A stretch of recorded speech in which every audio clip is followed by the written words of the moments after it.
Window Nation brings you on-demand videos. Watch Window Nation's Window into 1080 The Fan. What's the most resilient parasite? Primetime with Isaac and Sue. Can build cities, can transform the world, and rewrite all the rules. That's what I'll be doing every single night. Which is why... No! I have to steal it. What are you talking about, Willis? This is Primetime with Isaac and Sue. It's going to work. It's passable, okay? This isn't terrible. The best in local, regional, and national sports. With no hidden agenda. Primetime with Isaac and Sue on 1080 The Fan. Hey, what a dude! Ahoy! What's up? Turn and burn, baby. I'm ready to go. Good Tuesday. I'm ready to sport so hard right now.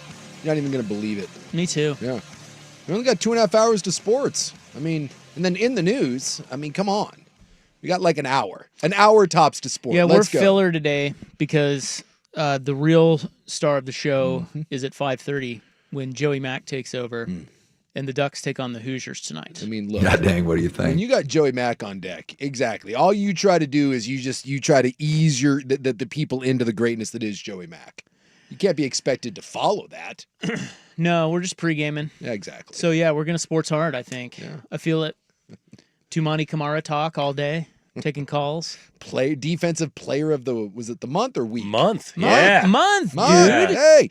Hey, bottom line is this. Now that Kyrie Irving is out for the year, and poor Mavericks fans, I mean, and they're raising ticket prices. Yep. You think that's going to be rescinded, like, pretty soon? No, I don't. They had to have not thought at all. about that beforehand. Then again, maybe They don't didn't. give a rip, dude.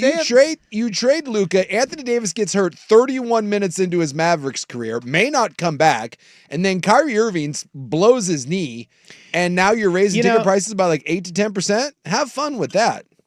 Well, we were going to do a whole thing on this today, but we might as well just start now. Yeah. Well, I told you, man. Because we have a short show. We're ready to sports. Guys, move on. Can you think of, because yesterday we were talking about the Commanders, the football team. Yes.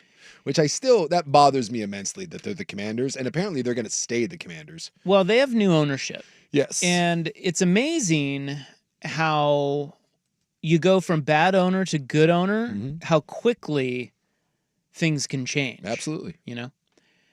Well, look at the Dallas Mavericks the other way. Yeah.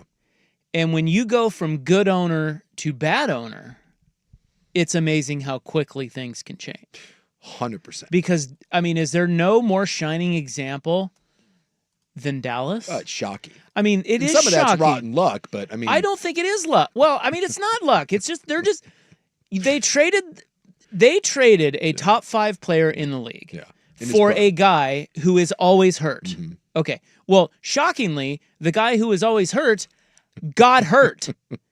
Okay. And then you raise ticket prices? Yeah. And then the one thing that you have that anyone cares about. And then Kyrie went down. And I want to give Kyrie a little love here in that he was going down a road there where he was pulling like Kanye West type stuff. Like, dude, that dude was poison. He was on the self-destructive path to the freaking sun. Like, no one was more toxic in the NBA at one point than Kyrie Irving. No one. And that guy, for all of his whatever you want to call it, I don't know, idiosyncrasies or antics. Yeah, he got that together, and he may still be crazy, but he kept the crazy away from everybody, right? And he buckled down. And when that guy is on, dude, that guy is amazing. Like, he might be the most underappreciated player of his generation. He is so stinking good. And they go to the finals last year that no one sees. And then this year he kind of carries the team because Luka's hurt. And now he has to carry it because Anthony Davis is hurt again. And then he blows his knee. I feel bad for him, but if you're a Mavericks fan, good luck getting my renewal. When you call up and be like, yeah, we'd like to raise ticket prices. Wait, you have tickets? No, I don't. But well, yeah, if I did, I think my one word response would just be an emoji of my middle finger. This is what bad ownership does. They don't give a rip. No. What are you going to do? What are you going to do? That's what they're saying. Yeah, not watch them. Well, okay, fine. What are you going to do? Pee on me? I don't know. I don't think they're saying that. Somebody else is going to watch it. Yeah. Dude, they don't care. Yeah. As a matter of fact, haven't we already heard that the new Mavericks owners know nothing about basketball? Know nothing. They don't give a rip. No, they're just there to try to build a casino. And if enough of you dudes start crying, they'll just move the team. On the plus side, I mean, it's really unbelievable. and I don't know if this is the plus side or not, If I'm a Mavs fan, I'm never watching them again. there is a chance now that this really does open the door, I mean wide open, for your Portland Trailblazers to be in the play-in game. Like not only is the tank not on, But wait. yeah, The playoff push is Wait a coming. minute. playoff push Wait a minute. is happening. Didn't the Blazers trade their star and raise their ticket prices too? I don't know if they raised them. Did that happen? I don't know. I don't think they dropped them. Yeah. They might have kept them flat. Well, I'll tell you what. I went to a couple games for like $9 over the last couple years. Although ticket prices are starting to like demand because people actually think this team is kind of fun to watch. But when you look at them, the only two teams that you have to climb to get into the play-in is the Phoenix Suns, who are an unmitigated disaster. They're already saying Kevin Durant's going to be traded in the offseason. I'm waiting for that dude to pull the shoot. And then you got the Dallas Mavericks. What the hell are they doing? You're 4 games back. I'm telling you right now, Portland's going to make the damn play-in. They really are. Magic Johnson. And by the way, I don't think that's a good thing, but buckle up because this is happening. That door is now wide open. Wait, what am I buckling up for? Playoff basketball. Playoff Thank you fever. very much. Why are you bracing me? I don't care. Oh, you care. You're about to get playoff fever. Go to that link. Wonderful. Just marvelous. Yeah. And then we get to hear in the offseason how we don't need to do anything because the core is in place. Just let this. Who needs draft picks, So- baby? 10th seed, here we come. Yeah, We Isaac were, broke some news to me before the show, and it's not just that they're on this playoff push. It's that this team, they got something special here, according to one of their own. Well, I got in my car to come to the show. Yeah. And I turned on my favorite midday show. Mm-hmm. You're thinking, aren't you? Danny and Dusty? There you go. Danny's first, right? Yeah, it can't be Dusty because there's already a Dusty and Yeah, Danny. the Dusty and Danny Okay, is. Danny and Dusty. Yeah, I was listening to them. Your favorite that you had to stop me. Yeah. I mean, nothing gets me to turn off the radio more than Tumani Kamara talk. And that's what I got. But I stuck with it Yeah. because I was like, all right, I'll hear this through. Mm-hmm. And so then I just started thinking. See, I get my brain going. Oh, yeah. It doesn't happen often, but Tumani Kamara talk will get my brain going. Massages your brain. And I got to thinking, I'm like, first of all, I was thinking in my head, I'm like, do listeners want this? That was my first thing. Okay. And I concluded, no, they don't. And then the second thing is, Good thing we're giving it to him right now then. well, no, it's a different thought. I had a thought of, do you think that and it's not all Blazer fans, but do you think that there is a majority of Blazer fans who cares more about a player popping like Tumani Kamara than they do even championships or the team's record? Because I really feel like, and I think this is unique to this town, Yeah. dude, nothing gives Blazer fans a boner more than some player coming out of nowhere and developing right before their eyes. And then them having a steal of a deal until he gets paid $10 million a year or whatever it is. Anyone getting nothing. a sports Woody? I mean nothing. I tend to agree Dude, with that. they That's- live for it. This is what we do. They live for it. This is what we do. And wait, are you one of them now? You say we? This is No, what we do? We as the Blazer community, now that we're in the playoff push, I think we start going with we. If you zoom out just a little bit, you will realize that as nice as Tumani Kamara is, and I'm not saying anything bad about Tumani Kamara. It's nice. As nice as that is, it doesn't matter a lick. No. Not a lick. No, because you don't have a single all-star caliber player anywhere near the roster. So perhaps this is Blazer fans' mental gymnastics of getting over the fact that they're going nowhere again. And they just put all their eggs into, hey, well, at least I got Tumani Kamara. Like, it makes them feel better. Yeah. Hey. I don't know of another fan base that does that quite as well as Portland. I'm tipping my cap. Yes. Because I got a whole segment of Tumani Kamara talk, and I was just like, oh, my God, he can't be that good. But, I mean, to this town, he's the next freaking... Well, I don't know. Who was the guy before? Well, maybe a Nick Batum. I guess that's kind of where this is at. He's a long, rangy 3-and-D guy. I mean, we tried to make Zach Collins that guy, but he never really was. Oh God, no! But Zach Collins was a high pick. maybe Sergio. I mean, they loved Sergio. Yeah, we do. We or loved Rudy. We loved Rudy Fernandez for a while. Yeah, the Alpha Rukaminus of the world. Chief. Yeah, we love. Alf. Look, we fall in love. I don't know if he falls into that. We fall in love with a lot of randos, and I'll say this: Kamara is a nice player, and the fact that you got him as a kind of an add-on to the Ayton deal is phenomenal. That's a great get. But this is what I've been saying all year.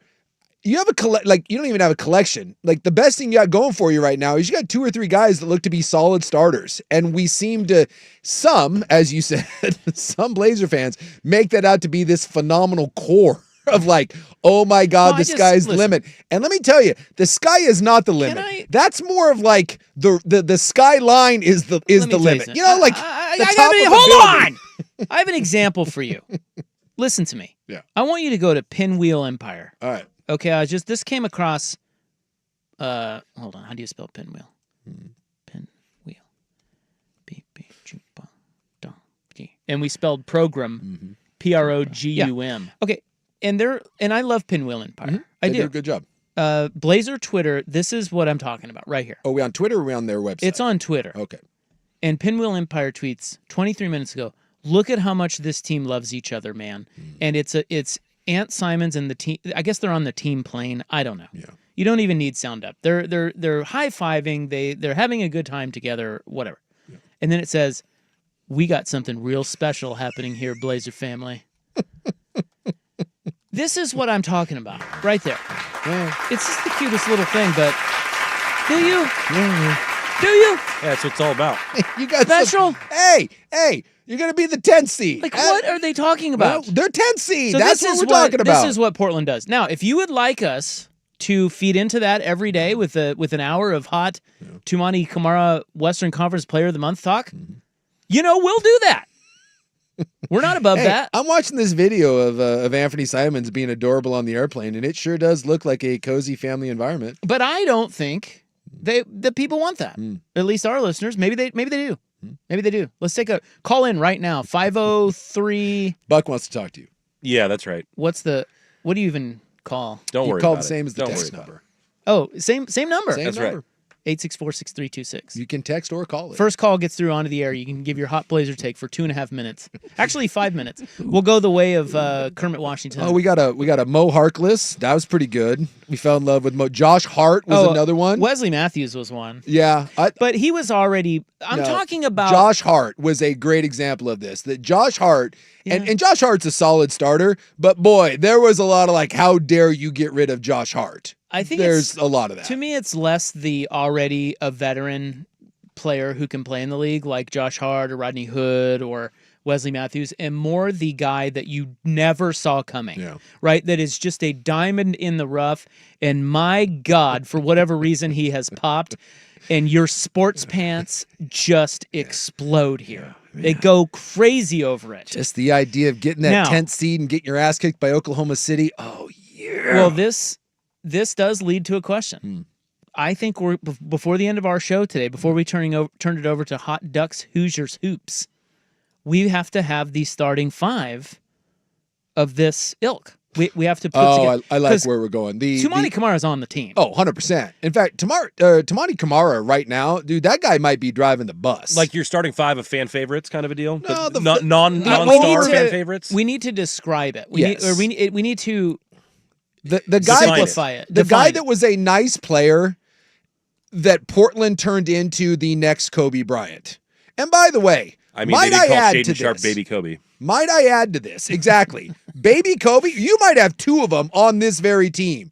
And one of them, Shaden Sharp, I think last night, or maybe it was the day before, maybe it was the game before that, I think they said it was his second double-double ever. Double-double? And we're like, oh my God, baby Kobe. I'm like, I don't think it took Kobe 3 years to get 2 double-doubles. Both the text line and the YouTube have said Thomas Robinson from KU. I don't think so. I don't think he was significant enough. You guys, I'm talking about when serious sports segments are done on a player and like, what? Oh my God, this guy, can you believe it? Line up the phone call, and it's like some guy who you hadn't even heard of 6 months ago. Like it's that guy. Yeah. And by the way, someone said on the text line here, I think clinicians refer to this concept as the Jermaine O'Neal effect, and that's what it is. It's that deep-seated fear that you let some guy out the door and you don't appreciate him and he becomes Jermaine O'Neal. And that I swear to God, that haunts Blazer fans forever. The Jermaine O'Neal, Dale Davis thing, they will never recover from that. 100%. All right, well, this is a fun exercise. So I have pulled up the Blazers index on Basketball Reference. Mm-hmm. And I'll be damned if I'm not going to go through year by year, and we're going to get this team out. You're going to get every single damn name on that list. You're damn right we are. Hey, we're already because I don't joke about this. This is a very serious list. Yeah. And by the way, like Rudy Fernandez definitely needs to be on that list. That's pretty good. Because the Rudy Fernandez, was it Rudy or was it Sergio, where we were getting reports that there was an all-star that was offered up in the offseason and Portland was like, no. It was Rudy. Was it Rudy? Because Rudy was better than Sergio. They're like, no. No, there will be no trade for an all-star because he will develop. I think I have one. Yeah. You tell me if he makes the team. Mm-hmm. Alan Crabb. Oh, yeah. We love some Alan Crabb. They gave him a bunch of money. Yeah. Oh, yeah. Alan Crabb was the next big thing. Yeah. I think Alan Crabb is Tumani Kamara. You got Alan Crabb. You could definitely have some Travis Outlaw if you want to throw that in there. And as someone pointed out last year, for like 20 games, Delano Banton at one point was being... That's a great call. People thought Delano Banton, because they got him from what, Boston? It didn't have the staying power, but yeah, the Batman was a thing. Blazer fans were talking about Delano Banton like, holy God, look at the size of this here. guard. We've got something real here. Holy God. You guys can't even contain yourself. I'm telling you, that's this, and that's okay. Listen, I'm not being critical. No. It's okay. It's just whatever helps you get through the day. And right now, it's Tumani Kamara. And listen, it could be worse. You could be the Dallas Mavericks, because back to the original point that you brought up, Dallas. Yeah. Dude, they thought in Dallas that this could be their best team ever. They're coming off the finals. Yep. They improved it. Yep. And now, if I told fans like at the start of at the tip of the year, tip off of the season, and I went to Dallas fan and I said, dude, in 4 months, Luka's not even going to be here, and they're going to raise ticket prices, and Kyrie Irving's going to be out, and this superstar player that you got for Luka is already going to be hurt. Mm-hmm. They'd be like, oh, shut up, you idiot.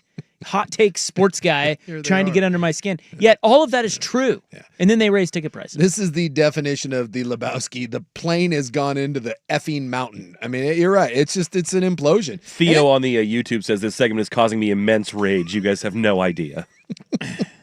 Well, look, truth hurts. And as someone else points out, I don't know what you're talking about, this whole 10 seed. They're heading to the 8 seed, baby. Come on. Let's go. There's no fan base in the NBA that gets more excited about a potential play-in berth than this squad right here. Blazers. Hell yeah. All right, well, our quest begins. Starting 5. And then, we'll get you the starting 5 before the end of the show. You got to stay tuned. Armand Johnson in. No. Again, those were here's the beauty part. This falls in, there's 2 categories, because you got like the season-long guys, but I love the Delano Bantons that give you like 15 games. The flash in the pan. That's my favorite, because the fever really spikes, and then, it dies out very quickly. But boy, for those 2 or 3 weeks when it's spiking, I love to hear that. Like, remember when he scored 36 that one time? Again, that's the Delano Banton effect. Ooh, Patty Mills, a good one. Yeah, he goes out like Banton would have. Like, did he have a night where he had like 36 something or whatever? Like that? Yeah, and it took over fourth quarter. Your Blazers shorts are just they're creeping up. They're John Stockton levels, just tight as can be. Love it. All right, we've got some NFL news in the meantime, but look, we have a key topic for today, and it's set. We got to get to the bottom of this. It's set. Yep, Gary I'm doing Gary Trent. Ooh, Gary Trent's a good one. That's a good one. He's going on my short list. He probably should. He'd probably be considered up there. And it was a great day when they traded him. Then eventually they move it, and everyone's like, damn it. They traded him, and the only show with the courage to say how good that was us. And then all of a sudden where is he? Where even is he? Is he in Toronto still chucking up crap? Dude, that guy was... Toronto. Yeah, I think he's still in Toronto, right? Dime a dozen. Yeah. Still with your averaging 10 points, 2 boards? No, he's with the Bucks now. Averaging 10 points and 2 boards. For the Milwaukee Bucks. For the Milwaukee Bucks. That is exactly what I'm talking about right there. Yeah, 10 big points. What are you talking And about? you know somewhere some Blazer fans are sitting in a bar like, man, they should have never traded Gary Trent. Hey, he's only 26 years old, man. He got plenty of time to develop. What are you talking about? Good hair, though. We'll be right back on The Fan. The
The Fan.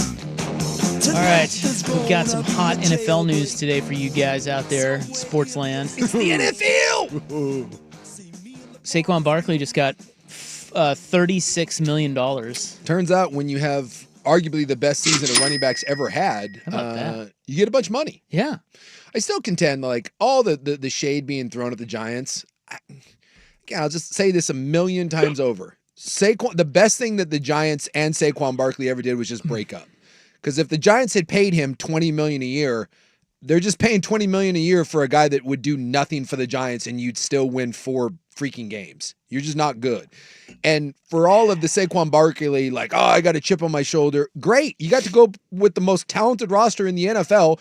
Should have won the MVP, and you got a Super Bowl, and now you're getting paid. So it just good for Saquon Barkley. The dude deserves to get his money, but again, we got to stop with Saquon Barkley was great in New York because he wasn't. He was a wasted guy. Running backs are wasted on bad teams. Good running backs on elite teams can do amazing things. 2 years, $41.2 million, and 36 guaranteed. Yeah. And he can make $15 million more just by being awesome. Yes. At football.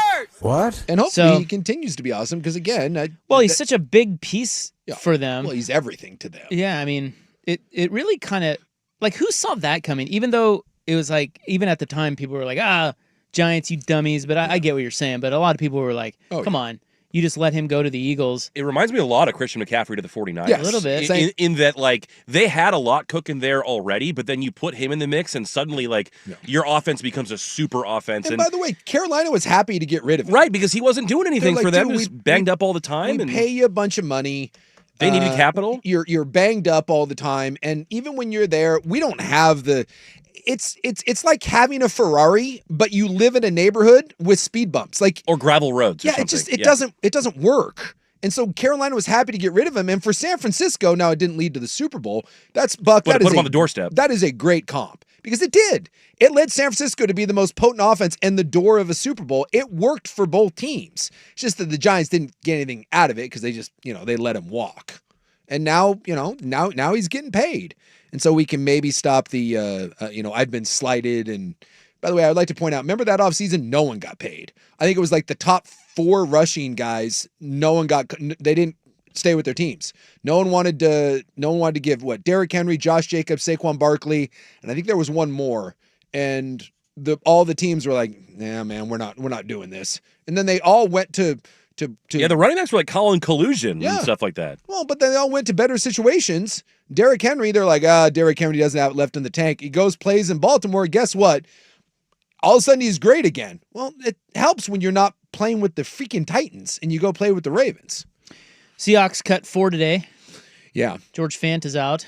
The old swing tackle, and then Draymond Jones, who this is the other cautionary tale of he was one of those guys that they got from the Broncos in free agency, and he was like, you see this all the time where the guy has a nice year and it's like, hey, this dude's ready to break out.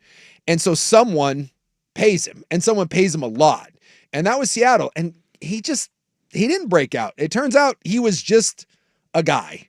And he wasn't terrible for Seattle, but when you pay him what they did, you can't justify keeping him around. He just didn't quite he just never quite ascended to that level. Like Milton Williams is one of those guys with Philadelphia.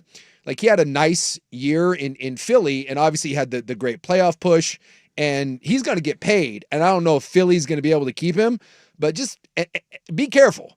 This happens a lot when you pay guys like this, where you think you're paying for a frontline player, and it turns out you paid a lot of money for a nice rotational piece. And then a couple years after that, then the team's like, hell, just get out of here. And that's that's the old Mr. Jones up there in Seattle.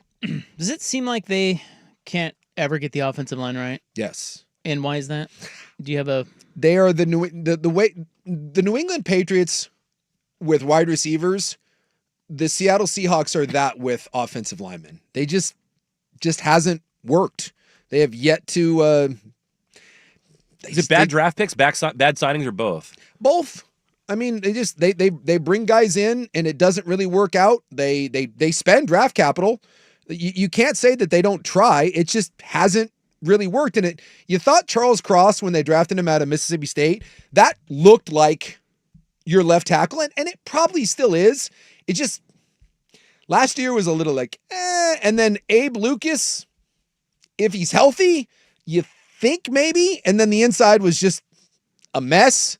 And they've tried. They have spent first, second, third round picks on O-linemen, and they just don't have a good one.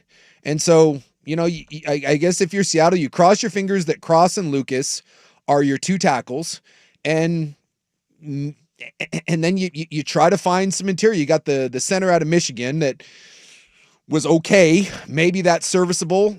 But in today's world of O-line, you really need, and I don't think it has to be your two tackles, you need two stalwarts. If you look at the way most lines are built, you need two guys that are just backstops, right? Like anchors. And then you need probably two other solid players, and you can get by with one guy that's a bit marginal. And that's usually this kind of the way it works. And in Seattle, you got one guy that's kind of a backstop, and that's about it. So, and yet the last 3 years they're 10-7 and they're a game away. Last year they lost on the tiebreaker. If they can address just that one issue, if they can find a way to fix that one part, Seattle is in play in this division. And by the way, that is with the very definition of a mediocre quarterback, and I like him more than others, in Geno Smith. But Geno's not a star. He's a solid kind of half bridge, half solid starter. If they just could find a way to get an O-line going and develop a run game, this team would be viable. But until that O-line really gets solidified, I just fear that it's going to be rinse and repeat. Okay, I've got my Blazers short list over here, which I'll reveal in our next segment. Okay? I can't. I'm excited about this because I've been thinking Well, are you going to add to it? Well, I think my guess is that I could be missing somebody. Okay. But I'm going to reveal what I have so far. But let's compare notes. All right. Well, when you got them, because I've got a handful of people that need to be on the list, including probably a couple of controversial ones. Okay. But I want them on the damn list. Okay. All right. Well, the short list doesn't mean they make the 5. They could make your rotation, though. Well, I'm just saying. No, if the short list does not mean they make the 5. Not the 5. I'm saying, like, in basketball terms, in your rotation, you have maybe 8 guys, 9 guys, but you have a starting 5. Well, I'll just tell you right now that if Jake Layman isn't on that damn list, he's on the list. I'm going to be okay. No, he's on there. I'm saying he's the definition of what we're talking about. That's why I'd like, there's just a handful of guys I need to be on this list. He might be the MVP. And if you're a rangy white guy that shoots the ball a little bit, and then we get really excited about you, why aren't you there? So we'll get to that. Also, Sam Darnold will not be back with the Vikings, and other NFL notes next. Here's Buck.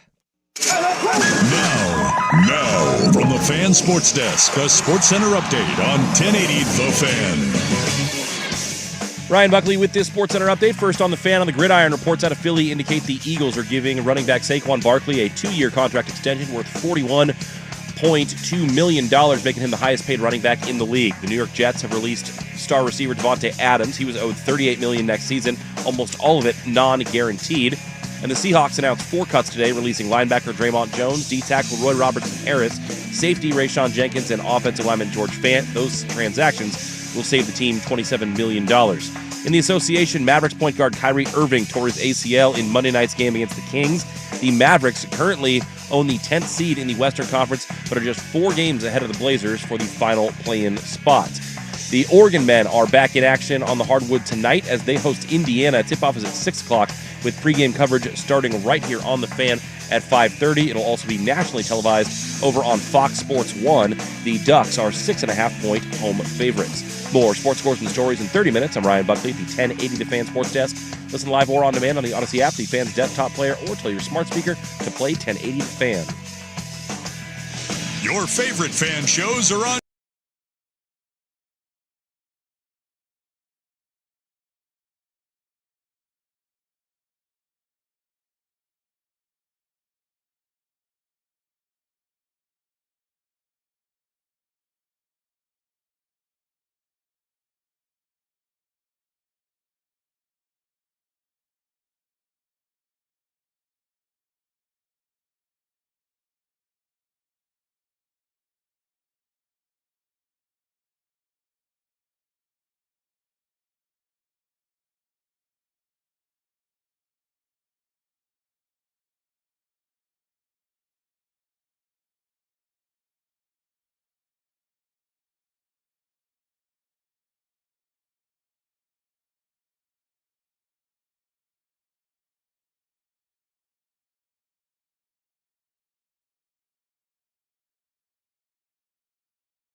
All right.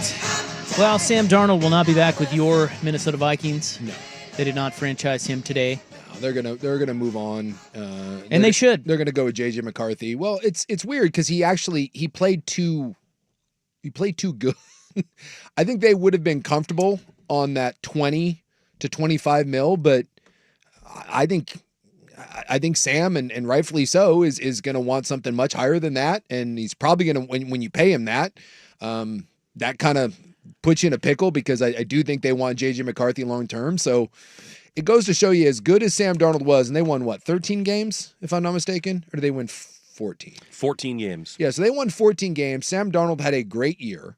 And yet Minnesota at the end of the day went, nah. Well, don't okay. you think that if he played well the last couple of games, they would think totally differently about him? Yeah, probably. Because if it doesn't end, if it as doesn't well end as that way. he played the game against Was the game against Detroit.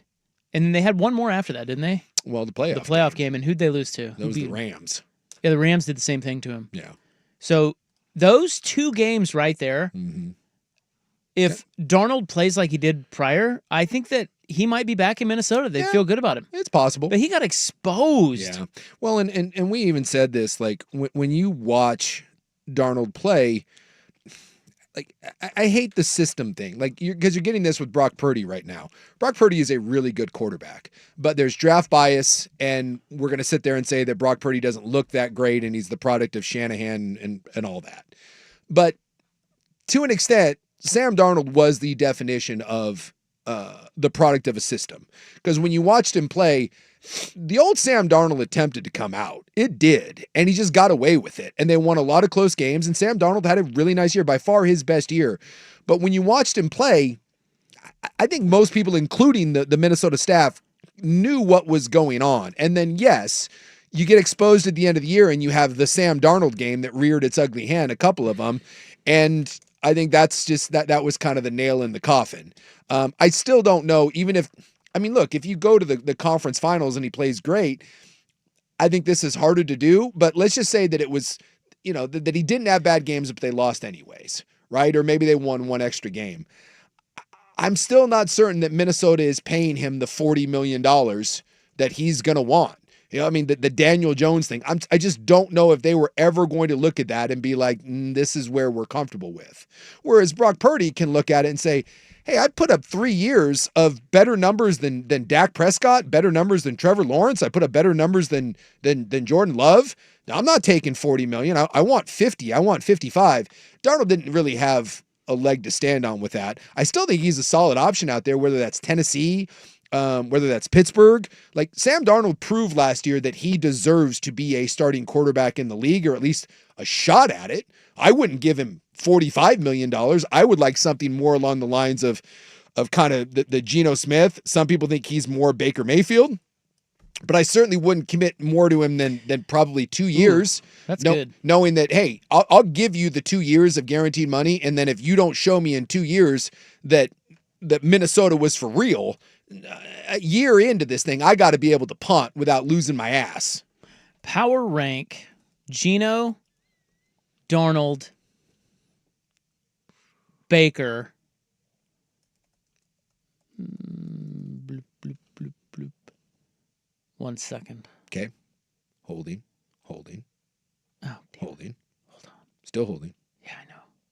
Caressing. Player. Cuddling. Bloop, bloop, bloop, bloop, bloop, bloop. Okay. Bloop, bloop, Power bloop. rank Geno, Baker. Yeah. Darnold.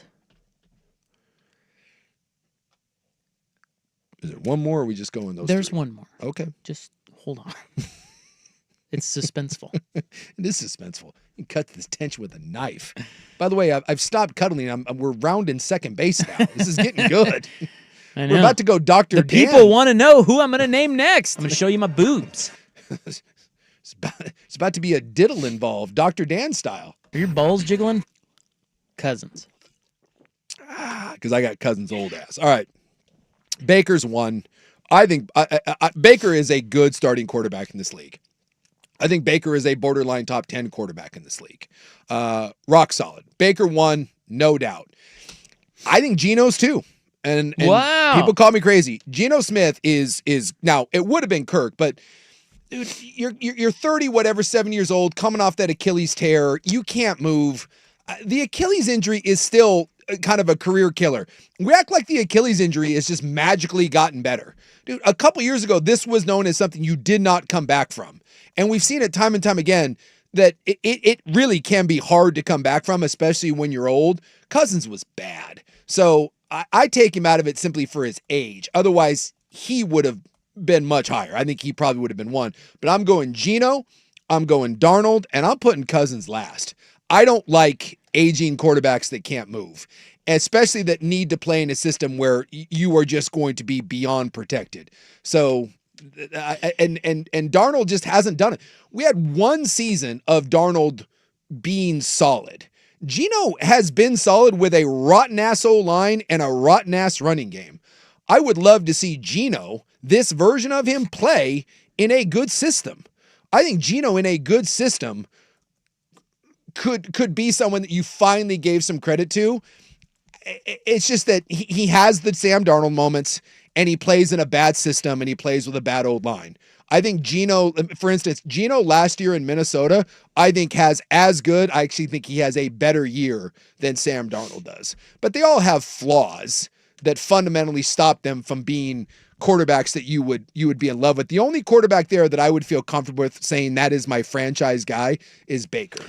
Yeah, he was 4th QBR this year. Yeah. In the whole league. Yeah. And we went Lamar Jackson, Joe Burrow, Jared Goff, Baker Mayfield. Yeah, and we think of Baker because he's not very big, and he doesn't always look like he's in the best shape. It's kind of a bro. Baker's got a big arm. Like that Baker and can move around a little bit. I just think he's one of those guys that he fell victim to he played that year in Cleveland with the bad arm, and we roasted him for it. And then he kind of did the no man land thing, and it goes to show you, he can't carry a bad team. He's not that guy. But since he's come to Tampa Bay and you gave him a competent offensive coordinator, actually 2 offensive coordinators, he's adjusted fine, and you gave him a good team, not a great team, but you gave him a solid one with weapons. Like you said, 4th in QBR? Yeah, 4th in the whole league. Yeah. What if I put Winston or Daniel Jones in there? Would they finish last? Would they be behind? They would be dead last. Both of them? Yes. Okay. I'm not sure who I would rank last. I mean, Jones. Would you rather have Winston or Jones? I think I'd rather have Daniel Jones. Really? Maybe? Well, he can run he can run a little bit, and dude, they're both turnover just machines. And Daniel Jones a little younger, although with Jameis, I get some of the intangibles. He's eating W's out there. I don't know. Like if you have to, let's just say this: if you have to turn to either one of those guys as your quarterback, your season is not in a state of increase. Your season is Dallas Mavericks style. That's just a death sentence. You can't win with either one of those guys. You just can't. Does Minshew finish last on that list? No, I think I'd rather. God, I think I would rather have Minshew than either one of them. But again, it's the same. Yeah. I've heard someone say that you should try to sign like 3 or 4 guys like that, a Jameis, a Minshew, and then just roll the hot hand all season. Yeah. So you can get 4 guys like that for the $40 million or $50 million, and just throw the right one out there every week. No, the league will never see it coming. Where's the James Franklin? No. Because most of those guys, they never have more than 3 or 4 good games in a row in them, and then you got to move to the next one. Well, strong. No. Rob said this many moon ago that. I think we were talking maybe about the NBA or maybe it was baseball. I forget, but he just said that's like, and I always thought it was a very good point. Like the difference between like really good players and average ones is consistency, and everyone at this level is capable of having a good game or two. Some people are capable of going on a run where you have 4 or 5. I mean, this whole Blazer thing that we're talking about, the Delano Banton effect or whatever, Jake Layman. Irrationally loved Blazers. Yes. Every one of these guys has gone on a run to make you fall in love with them. And that's like last year, Jameis, remember Jameis had a little bit of that? Where all of a sudden we're like, oh my God, remember Josh Dobbs?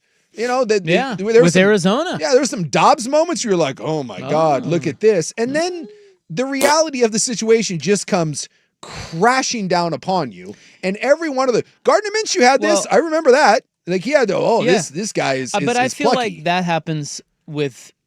So the top two guys you had on that list were Baker and Geno. Yeah. I feel like that happens with them too. Sure, it does. Because we try to make them something better. Yeah, you try to make, they can win You are not winning a Super Bowl with Baker Mayfield or Geno Smith. You're just not. And here's why. Because Baker Mayfield, as good as he was last year, and he was good, probably better than you even know. Like I said, he was 4th in the league in QBR. What ended up happening? Yeah. In the biggest games, the Washington game. He botched it. Twice. Yeah. He had 2 huge turnovers. Killer. The year before. Yeah. The one turnover was the fumble on the snap, right? Yeah. And then he threw a pick. Yeah. I don't remember what happened the year before. The year before, they were in Detroit, poised to drive down and win the game. What happened? He threw a pick. Yeah. Baker Mayfield will always show you and remind you that he's Baker Mayfield. And that's not to say he's bad. No. Geno Smith is the same way. And in fairness, because again, I like Geno and I like Baker more than a lot of people. And yes, I think the difference is, for me at least, I think you can. No, you cannot. I think you can.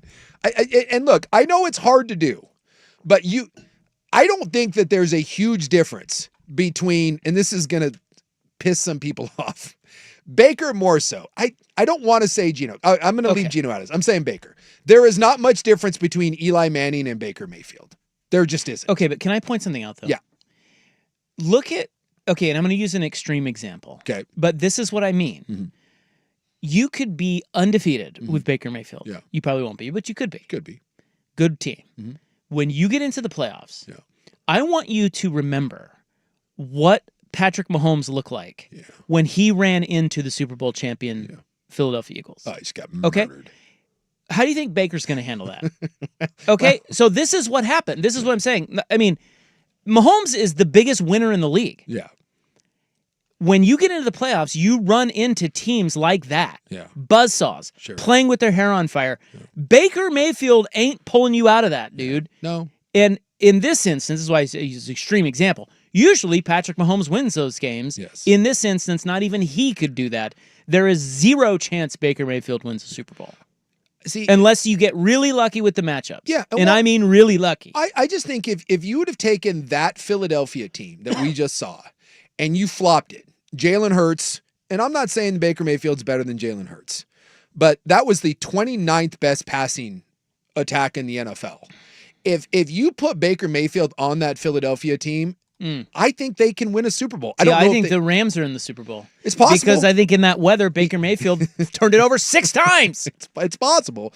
I just think when you look back, I said it's extremely hard. But Eli Manning won 2, Brad Johnson won 1, and the Philly won with Carson Wentz, getting hurt. That's the Nick Foles thing. That's not a fair argument because Wentz was an MVP type candidate and Foles got hot in the postseason. But if you want to shoehorn that in, Trent Dilfer with Baltimore, and I know some of these had generational defenses, right? Peyton Manning won a Super Bowl. Statistically, I believe Peyton Manning was the worst statistical quarterback to ever win a Super Bowl that year with Denver. Because again, he had a historically good defense. And so it can be done. It's just, it doesn't happen very often because, as you said, you need good matchups, you need lightning in a bottle, and you need a generational defense or just a absurd team around you. See, and that's hard. But if you can't find a top 10 quarterback and 20 teams in the league can't, and you have to go with a Baker Mayfield, I think that's the best of the rest of the guys. Getting a guy like Baker. I agree with that. I do think there's a path forward. You just have to do it cleaner and better than the other guy. I just feel, but see, that's what he can't do. That's where we differ. Yeah. Is when all those examples you brought up, even old ass Peyton Manning, the thing about him was he was smart enough to not make the big mistake. Eli Manning was the same way. Joe Flacco got hot in the playoffs. I mean, Joe Flacco's not that great, right? No, but Eli made a lot of mistakes. He just had those 2 Super Bowl runs where he didn't. Well, that's what I'm saying. Like he was a well, I guess that's true. That's a good point. Eli was a mistake-prone guy, generally speaking. Not in those but playoffs. Cleaned it up in the playoffs. Yeah. Yep. Baker Mayfield is not capable of that, in my opinion. He still remames that guy. Baker Mayfield will always remind you that he is a turnover-prone, and that's it. I would take 25% less Baker Mayfield if it meant those key turnovers don't happen. I get it. But that's not him. No. And that's not Geno either. No, it's not. So though it's their fatal flaw. Yeah. And maybe you could convince me that, Baker goes on a run like Eli in the playoffs, but I don't think so. But just because I think Eli was a better quarterback. Yeah. Even though he had flaws, he didn't have that fatal flaw like those two guys do, which is why they've bounced around the league. And Eli's a Hall of Famer.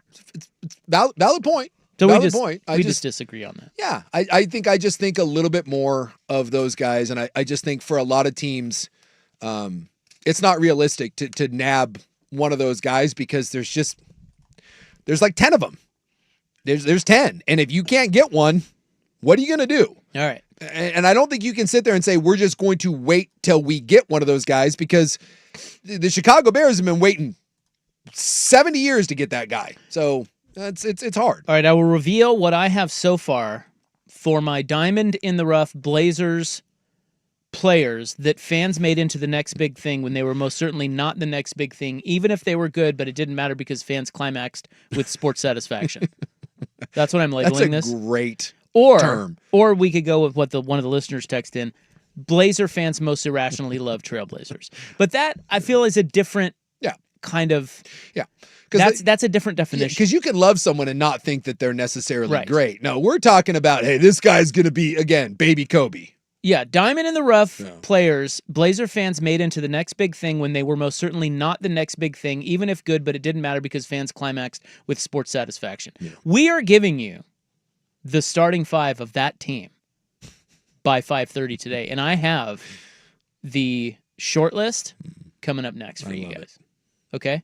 Are you ready? I'm ready. Are you going to add to it? You little... I need to see what your list is, but yes, I've got a handful. There's a lot of names coming in. I've got a handful of guys that need to be in contention. Right, we got to go. We'll be right back. Isaac and Souk on the Fan. Yeah. The home of Dirt and Spray. I'm Dirt. More wins in the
It's fun. Well, it's the toughest. It's the toughest position in all sports. It's the hardest to find, and it's the most important in any sport. So, yeah, it's kind of a big deal. Quick reminder.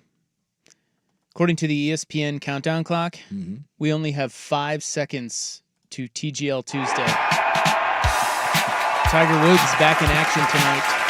Can we just get done with TGL Monday? Right. They're doing Monday and Tuesday I don't know if my heart can take Buck's erratic mood swings. Yeah, we doubled down today because of our yesterday's loss. Yeah, we're betting against Tiger tonight. You doubling up to catch up? We're drinking some juice, too. It's Yeah, minus 155. Atlanta is the play. But, as Isaac told me last night, Tiger's team sucks. It does. Well, he sucks. Yes. And so does Max Homa, who's on his team, who Max also Homa, sucks. he's terrible right now. And Kevin Kisner sucks, but he's not playing tonight. I think who's the other guy? Tom Kim, I think. Tom Kim, yeah. And he's pretty good, but the other team will wax the floor with them. I love the other team. Hey, Billy Horschel's been playing no one great knows in this who format. any of the teams are. They just have random stupid names. So it's the Jupiter Lynx against the Atlanta Drive. Atlanta, I think, has Justin Thomas. No, he played last night. Atlanta Drive. No, Atlanta today has Horschel, and they added Nick Dunlap. What? He's in for the first time boys, today. The youth. Defunct WNBA team or TGL team?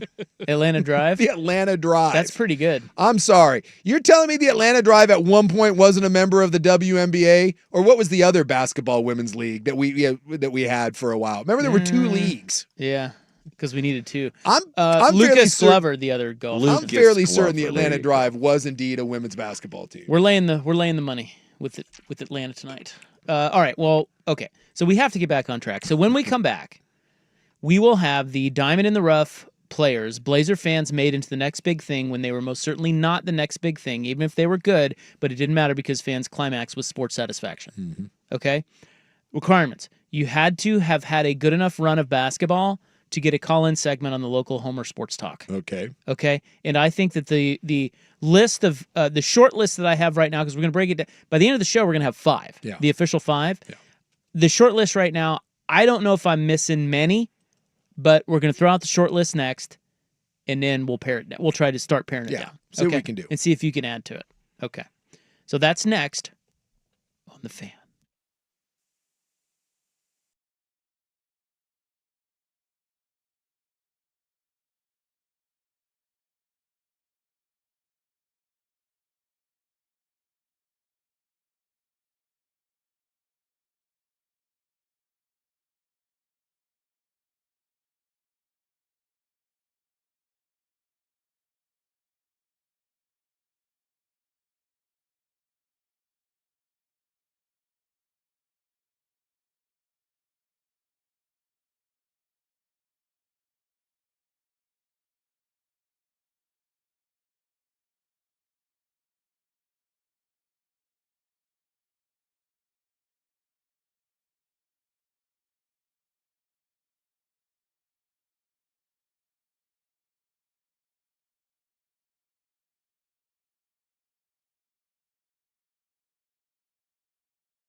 Fan.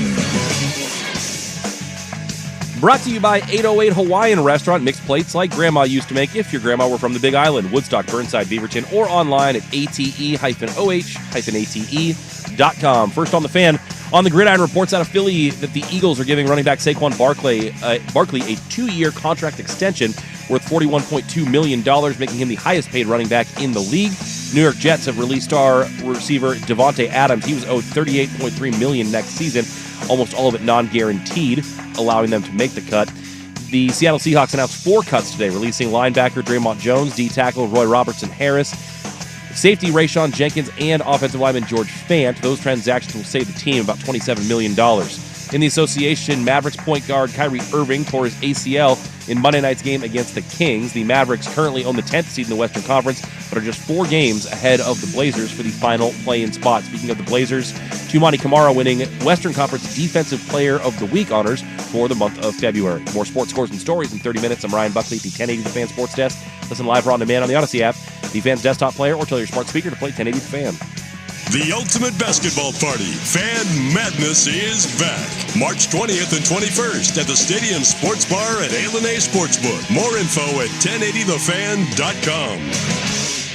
Hear this, right now. Welcome. Primetime with Isaac and Suk. What is going on up here? I never know, man. Unbiased. Shut your mouth. Uncompromised sports talk without the sugarcoating. I hope you're happy. You wasted everyone's life for 30 seconds. Isaac Rupp and Jason Sukanik. Now shut up and let me do my job. The best in sports coverage. This is gonna be great. This is Primetime with Isaac and Suk on 1080 The Fan. All right. You're speaking Japanese. Welcome back.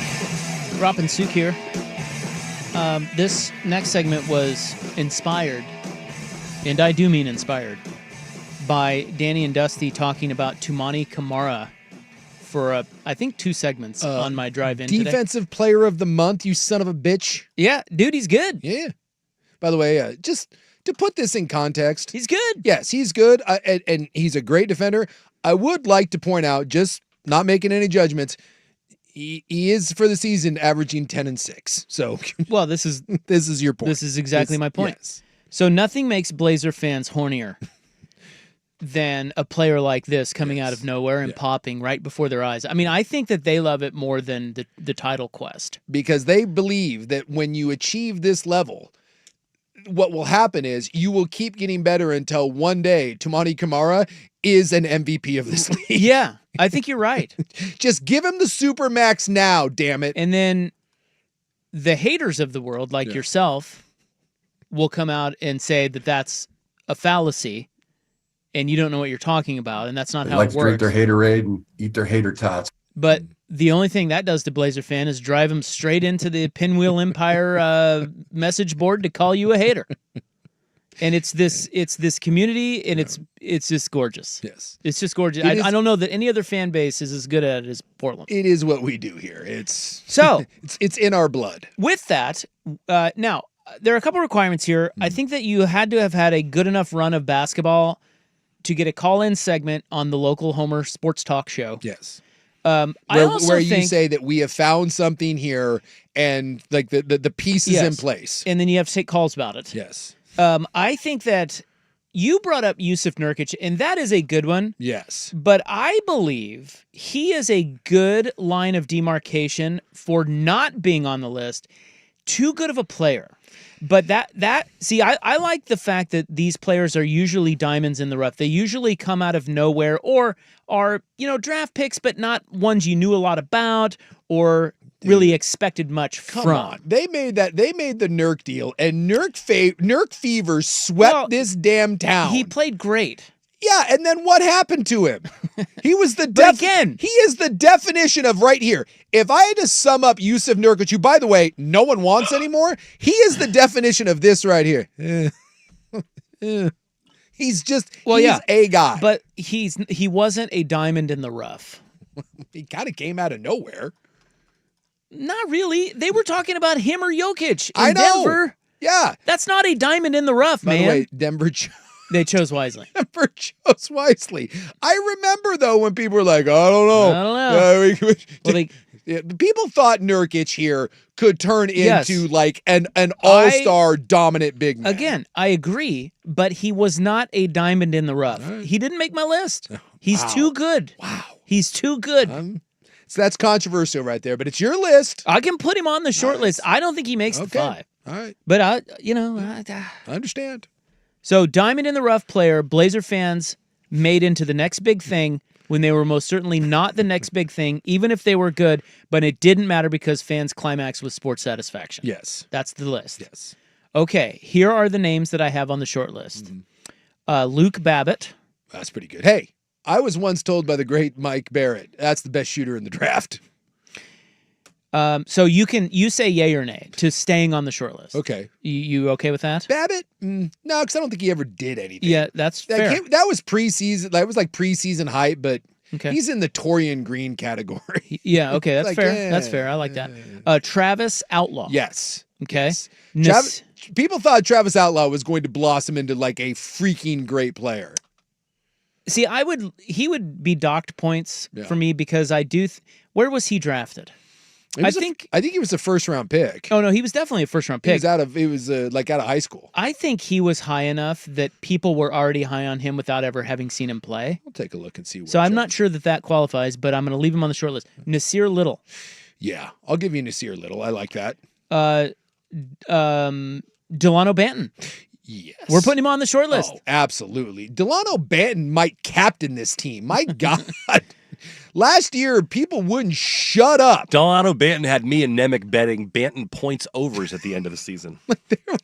And we were cashing. I promise you that there were segments, and I mean multiple segments, on the local honk radio show talking about Delano Banton. Guaranteed. Wait, isn't that our show?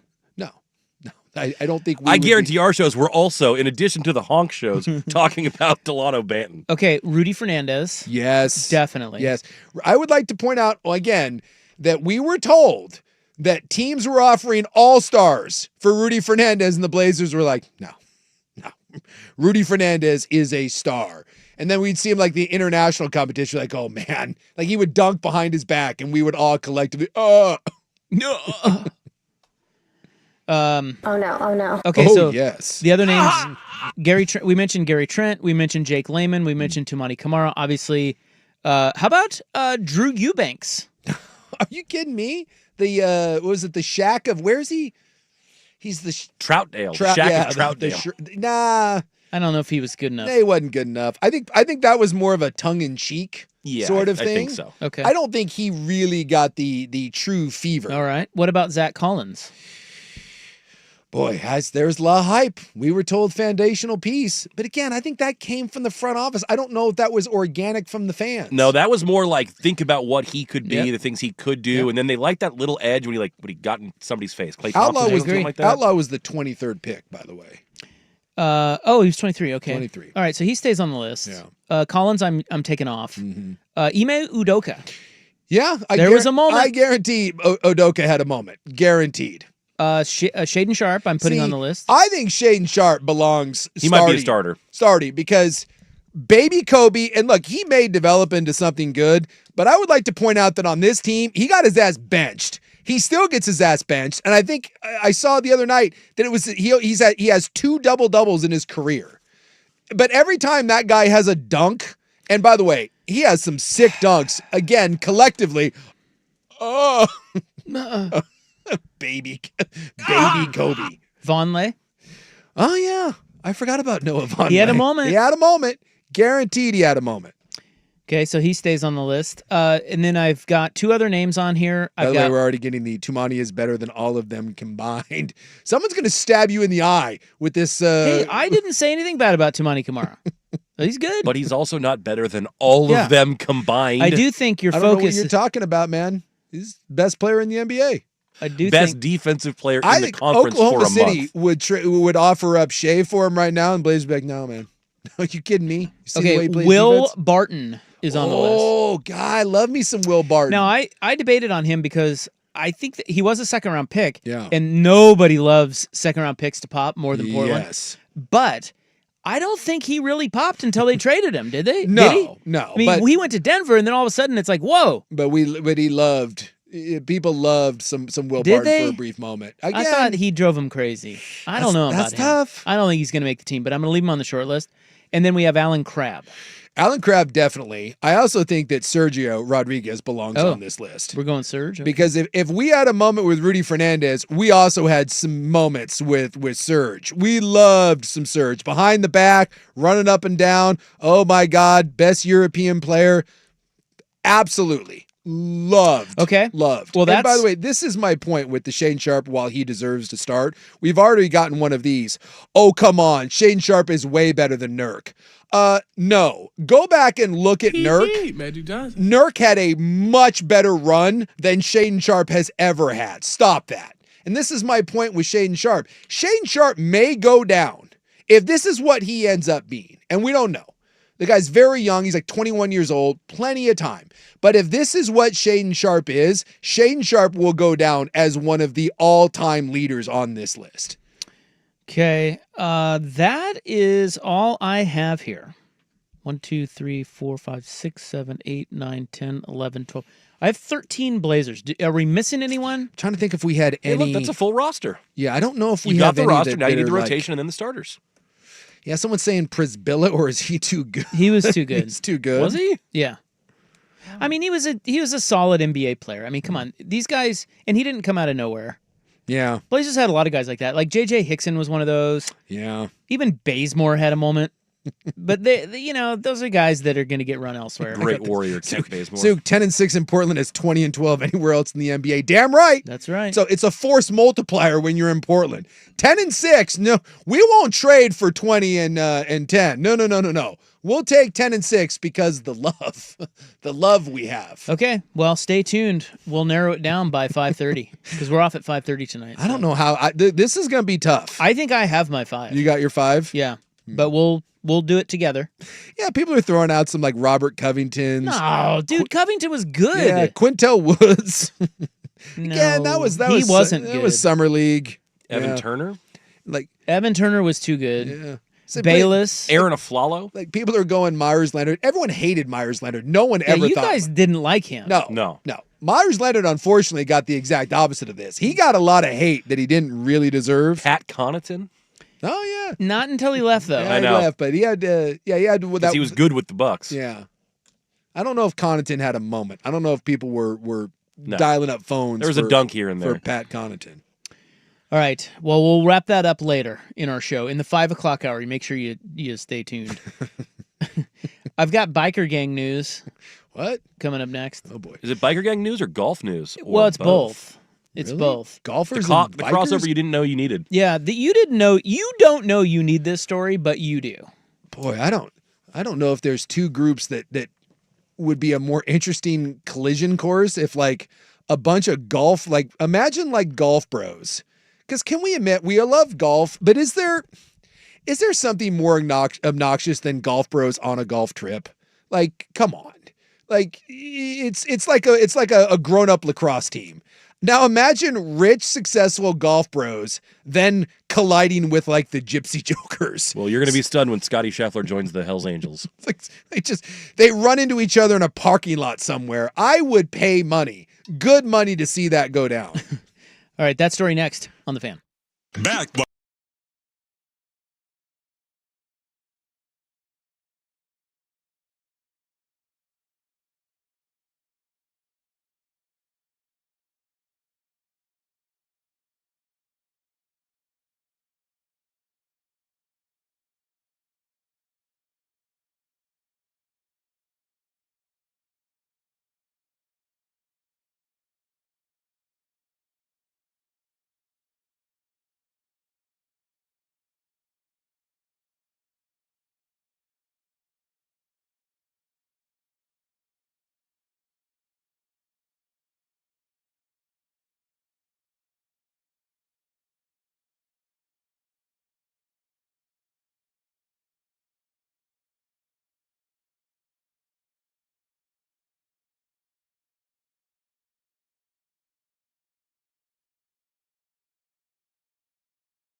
1080 The Fan. All right, now to a real sport, golf. Indoor golf, more importantly. No, this is outdoor. Although, let's do for a moment, take a second. So, Buck and I are watching TGL, and I promise this is not more TGL talk. Even though it's about to be more TGL talk? No. Do you know who is there in attendance? This sounds like TGL talk, I'm just saying. So Pop culture talk. They what do you call it? Like they span the crowd? Yeah. Yeah.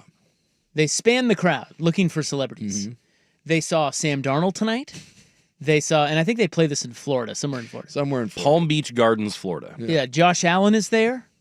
And you were asking, why are those guys all there? Well, I think they just live in the area. Yeah, I think a lot of rich athletes live in that area. And then I also think hey, Josh, can you come buoy our event?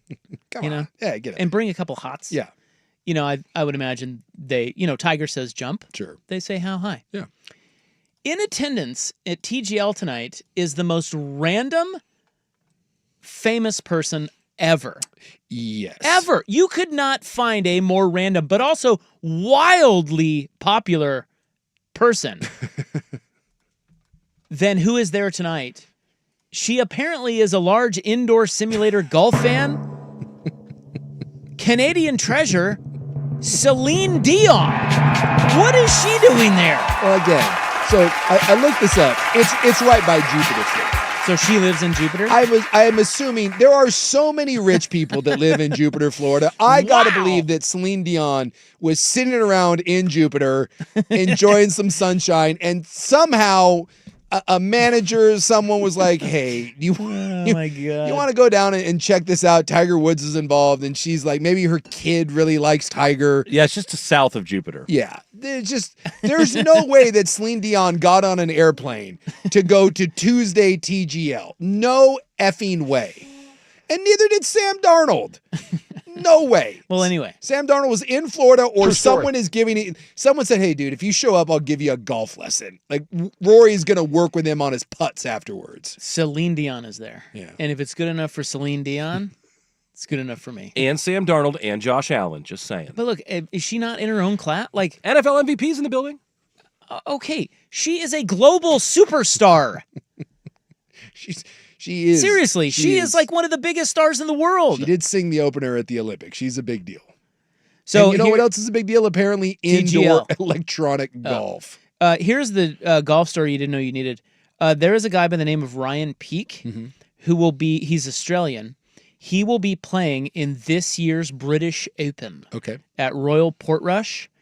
And a decade ago, he was a member of the Rebels bike gang in Australia.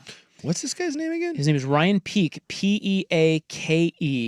He was always a promising young golfer, but he then at age 21, he got convicted of assault, and they put him in prison for 5 years. Look at this guy. So he did 5 years hard time. Yeah, see his mugshot. And now, at the age of 31, he won the New Zealand Open, which puts him in the British Open. He will be there in whenever that is, August, whenever they play that. Yeah. And I got to tell you, you want to talk about a guy who's going to be a fan favorite? I give you Ryan Peake. This dude, absolutely. And he looks exactly like you would think. Yeah. A little portly, looks like he would want to fight you. He's got tattoos all over the place. Yeah, he's beard. And I'm doing some digging here. Yeah, dude, that motorcycle gang he was in was a 1% gang. Yeah, it's not a joke. He was hardcore. Yes. And he is now he's now going to battle the likes of Brian Harmon. Well, I'll be damned. At the Open. Do you think anyone else is like on the tour is a little like you don't talk crap to that guy? He's like, dude, I've stabbed someone in the neck with a soldering iron at some point. Yeah, I think you tread lightly on him. Yeah, right. Like, I wonder, like, is there hazing in golf to the new guy? But then you're like, guy did 7 years in prison for assault. 5 years. 5 years. Yeah, he's like, 5 years. But he said that he stayed in contact with his coach in prison. Really? Do you get to swing a club in there? I'm guessing not. No, not clubs, but he could do, plyo. Huh. So he was, imagine being. He was behind bars, dude. He was like Scotty Scheffler. I think Scheffler goes up to him and is like, what's up, prison bro? What's up, bro? Interesting in that, are there other gang members that are like, of all the things you could be good at being a Rebel Motorcycle Club member, an outlaw biker, I would think golf would be like last on that list. Like, who plays golf and then also is an outlaw biker? Isn't that wild? Yeah, I mean, I think it just goes to show you how rough and tumble Australia is. Australia can be a little rough and tumble. Well, New Zealand, right? Well, he's Australian. Oh, he's Australian. But he won the New Zealand Open. Okay. But he, you grow up there as a young golfer, you're still getting into some stuff. Whereas growing up as a young golfer in the States, you're Charlie Woods. Pretty much. Yeah, that is true. Like everything down there, everything on that continent is made to kill you, including the people. It just seems like a scary place. And yeah, dude, he's got some prison tats on him. Oh, yeah. He looks kind of scary. Yes, absolutely. I saw an interview with him. He was not... Is he jovial now, or is he still have some... he's a little edgy. He's got an edge? But he was he cried, and he was very happy. And I don't know. I think people are going to root for him. Kind of like that. Who was that pro that made it a couple years ago at the U.S. Open? Oh, yeah, I remember that. Michael Block. Yeah, it was just But I mean, there's a little difference between just being a club pro and being someone that served 5 years for violent assault. I know. And by the way, should we root for a guy that... if you got caught with one violent assault, can we... He served his time. I know, but... people root for Joe Mixon every Sunday. I'm guessing that he did a lot of things that we didn't, that he was not held accountable for. Probably. Yeah, he was found guilty of serious assault. I'm trying to find out. I would like to know what that serious assault was. Are you kidding me? Well, get on it. Yeah. Says he lived a young and stupid lifestyle. That's to say the least. Yeah. Yeah, he's this is fascinating. I will say though, I mean, stories like this can get casual people to tune in. If that guy is anywhere like on a leaderboard, can you imagine? That'll be phenomenal. If he's in the hunt? Yes. I'll be rooting for him. Absolutely. Hell, I might even bet on him. No, you won't. What are his odds? I'm guessing not good. They're going to be astronomical. Yeah, dude, that's not. But hey, he's obviously a good player. 23 under. He won the New Zealand Open. Is not, from what I understand, the New Zealand Open is not a joke tournament for outside of PGA Tour I can't standards. imagine. I mean, he won it. Yeah.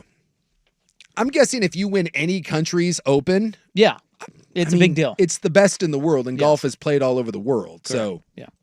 All right. Well, his name, Ryan Peake. Yeah.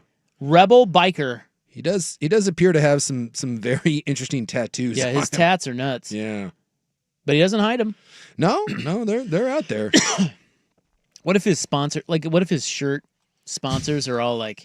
What he should do is wear his cut. That's the leather motorcycle jacket. Right over the polo. Well, there's a photo of him in his full gang regalia there. You start putting financial institutions on there. And that's what he should do, is wear the Rebels motorcycle cut. And then, put get a Charles Schwab logo on there. Yeah. Most intimidating guy on tour since Tiger Woods. Dude, can we also talk about how cheesy and corny Tiger Woods is? Yeah. Like the fact that guy was ever thought to be in any way edgy.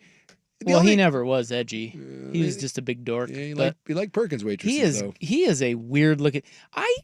The thing about Tiger for me, and he was just up there on the TGL, he was trying to be fake enthusiastic for this.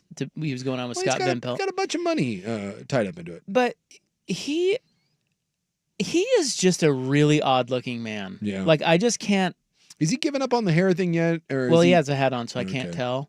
But his chiclets and his plastic surgery... He's gotten weirder looking as he's gotten older. And he's still pretty buff, but he's still got the bags under his eyes, like he's doing massive quantities of pills. Well, but he's got the HGH, bud. He's got that weird where the face is aging like bread, but then the HGH is keeping the body like tight, and so it's a weird... God, it's a weird juxtaposition. Dude, he is an odd-looking SOB. Yeah. And then he takes off his hat, and it's a whole nother ball of problems. Well, he's lucky he's not a white guy. Otherwise, he'd be in category for turning into a middle-aged lesbian. But, right. That's an exclusive white guy territory sort of thing. That's Tom Brady. Yeah, that's Tom Brady. But yeah, the guys aren't immune to the Botox and the facelift, and he's clearly had some stuff going on that face. All right, so keep an eye out for Ryan Peake when the British Open rolls around. In the News is coming up next. We've got a new license plate. Were you just talking about license plates the other day? Yeah. Yeah. Were you talking about the new one? From Washington or Oregon? Oregon. This is one from Oregon. There's controversy in the Washington license plate. Pickleball. The pickleball license plate? No. So there's a bill.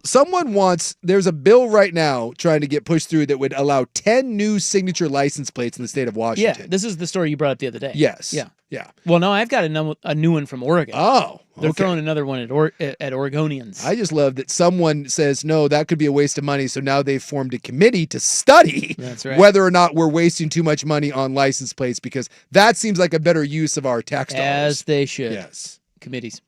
In the news is next, but first, Buck. Now, from the Fan Sports Desk, a Sports Center update on 1080 The Fan. Ryan Buckley with this Sports Center update. First on the Fan on the Gridiron, reports out of Philly that the Eagles are giving running back Saquon Barkley a 2-year contract extension worth $41.2 million, making him the highest paid running back in the NFL. New York Jets releasing star receiver Devontae Adams. He was owed $38 million next season. It'll save the Jets $35 million against the cap. In the association, the Mavericks point guard Kyrie Irving tore his ACL in Monday night's game against the Kings. The Mavericks currently own the 10 seed in the Western Conference, but are just 4 games ahead of the Blazers for the final play-in spot. Speaking of the Blazers, Tumani Kamara winning Western Conference Defensive Player of the Month. Meanwhile, the Oregon men back on the hardwood tonight as they host Indiana. Tip-off is at 6 o'clock with pregame coverage right here on the Fan starting at 5:30. It'll also be nationally televised on Fox Sports 1. The Ducks are 6.5-point favorites. For sports scores and stories in 30 minutes, I'm Ryan Buckley at the 1080 The Fan Sports Desk. Listen live or on demand on the Odyssey app, the Fan's desktop player, or tell your smart speaker to play 1080 The Fan. The Hot Corner, now in its new time. Tuesdays at 7 after Isaac and Sue on Portland's sports leader, 1080 The Fan. You know, Can I here's sue the other you thing. guys for making me watch the TGL? You don't have to watch it. Here's another thing about Tiger. He's got a goatee now. Well, yeah. And that's what? Who? Daddy Santa's back. What? Somehow, can I get the advocates involved in TGL? I feel like I've been wronged. Our eyes are injured from looking at Tiger Woods. Yes. Well, it wouldn't happen if you guys weren't insistent on tuning in, into it multiple times per week, and thus forcing me to watch it. Very important to me. I feel like I have a case. You don't have to watch I do. Every time I turn around and there it is, and I think to myself, this is how dumb. It is mega thrusted upon him. It is mega thrusted. And quite frankly, I'm calling the advocates to see if I can get a case against you idiots. If it's good enough for Celine Dion, it should be good enough for you. And she's there. So screw you. Well, but yes, maybe Ken and Donnie can help you out. They can help pretty much everybody who's been injured. Yes, and I do. They've been injured. What about emotional injuries? Because I don't have any physical injuries with the TGL, but I definitely have emotional and spiritual injuries. So I don't know if that works, but I should probably give them a call anyways. And if you've been hurt physically, spiritually, emotionally, or have been forced to watch sports like this against your will, the advocates is probably the people that you want to call. That's right. Ken and Donnie are their names. They are committed to fighting for you. Doesn't matter how small your injuries or how minor you think they may be. Ken and Donnie will tell you if you need them or not, and if they can't do anything for you, they'll tell you that. Yeah. And consultations are free, and they don't get paid until you win, so you don't lose anything. They're good people. Yeah, we like them. If you've been injured, you need more than a lawyer. You deserve an advocate. Go to advocateslaw.com. When you're trying to find quality candidates, all this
Zook on 1080 The Fan.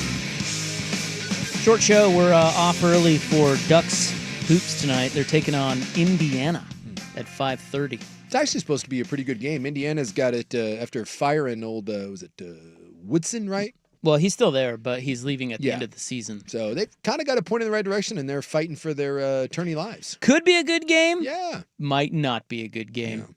Yeah. Right now, it is March 4, 2025. Time for In the News. I'm your noted newsman. Hello. Thank you. Thank you so much, Hawk Tua girl. It's brought to you by the Advocates Injury Attorneys at advocateslaw.com. Have you been forced to watch TGL? If so, call the Advocates. There's another interview with Celine. Boy, they're milking that. Well, what else is there to do? Well, Sam Darnold's there. You can't show the damn You should have golf her sing. because no one cares. Just bring Hawk Tua Haley out there. Hey, is that that's the SEC, bro? Yeah, Marty Smith. Hey, guys. He covers NASCAR, too. Down there. Oh, Marty. Yeah. Well, you got to start with NASCAR, and he was like so good on NASCAR. They're like, you should do SEC football, and then now he does everything. Yeah, he's Mr. ESPN. They are singing. Marty Smith. Oh, no. This is where we're at. Should we just go to TGL coverage? Stop. You guys need to be banned. I'm going to talk to the boss about getting, the guy that have the child-proof locks on TVs. Yeah. You guys need to be banned. Like, this needs to be parental content. It's too much. You guys have problems. Marty's getting in there with Selena. You got problems. You Well, got a she's hug? single. The husband You can died. have problems. Duty boy, you can have problems. Stop it. You do it anymore, you're going to have Wrote problems. me into the damn TGL talk. No. These people are crazy. No. There's something wrong with them. It is National Sportsmanship Day. Oh. So hopefully Tiger will have good sportsmanship when he gets his ass kicked again tonight on TGL. Remember that stupid commercial where like the one kid's like, he's like, Coach, I touched it. It was like all about good sportsmanship. So they had to go tell the ref that it was the other team's ball, and it cost them the championship. Yeah. Yeah. That's A little bit like that. I learned it by watching you. yeah. Sportsmanship. It is also National Sons Day. Oh, go Suns. I love my son. Let's Shout out find more to sun. Tiny Y out there, wherever you're at. My son is an idiot. But he's my idiot, and I love that kid. New license an plate idiot. in Oregon. We are going with a shark license plate. What? Yeah. Really? Yeah, Do we have sharks around here? we do. Yeah, there's sharks in Oregon. Every Boy. once in a while, you get a shark bite story out there from the coast. I gotta say, I feel like that's pushing the boundaries of like what should be on our license plates. The plate will be the Vibrant Ocean specialty plate. Features 3 shark species commonly found in Oregon, and it's courtesy of Oregon State University. So, proceeds. So again, like you say, with all these specialty plates, the money goes towards something. Yeah. Proceeds from sales of the plate will benefit Oregon State University's Big Fish Lab, and that focuses on shark research. It was established in 2019, By the way, I'm looking at it. and it's based in Newport. It looks kind of cool. No, it does, except the shark looks a little too friendly. Yeah, and it's got no eye. It's got that dead, dull black eye. It's just It looks kind of like a goofy shark, a little bit. and I don't know if there's such a thing. I will say, Guy, I'm jealous of your guys' like 2 of your license plates because we Which don't ones? have them available The in junior Washington. golf one? He wants Smokey Bear. Yeah, Smokey Bear. I love. Well, you said this the other day. Yeah, I'm very jealous, and it pisses me off that we don't have it in Washington. And all right. let's go. right. Why do you guys get to monopolize Smokey Bear? I don't know. You guys didn't think of it first. We're trying, and that's the one getting blocked right now. They're saying 15 species of sharks live off the Oregon coast. See, I just feel like, again, that's a little try-hardy. We're not known for sharks out here. Yeah, it's a little... Well, but I guess they just want to raise some money for the lab, so let's throw out a license plate. 31 documented shark attacks in the state of Oregon since 1975. Only 1 fatality. Yeah, we're not. No. Isn't there a better aquatic species that we can come up with for vibrant ocean? Because I do not know one when you think of the Oregon waters, the big waters, the ocean waters. Do you think sharks? Not really. No. Did you know that 1 fatality in Oregon was in 1975 when a California couple's boat capsized 200 miles northwest of Astoria? Huh. And they got eaten by shark. Oh. How about that? Yikes. Yeah, yikes is right. That's terrifying. It was your time. I'm guessing we don't have that shark on the license plate. What kind of shark? Do we know? No, it doesn't say. And it hasn't happened in 50 years. Maybe it should be a commemorative our 1 shark death 50 anniversary plate. and it makes me sad. I'm looking at all the different fishes that are off of the Oregon coast. And, you know, we don't have a lot of cool things, but I think maybe the crab. Like, if you wanted vibrant ocean, wouldn't we go with the Oregon crab? Yeah, no, I don't hate it. No? By the way, the DMV is going to issue a new beaver plate supporting the Oregon State athletics and marketing initiatives. I don't think I could eat beaver. And that starts April 7th. They should do the Benny the Beaver one with the sailor hat. Speaking of oceans. That's the better beaver logo. It is the better beaver. And I don't know why they ever went to the beaver shark, the beaver rat, whatever that thing is. Go back to Benny. That's a great look. All right, I think this guy was a legend, but I'm not sure. You will tell me next on In the News on The Fan.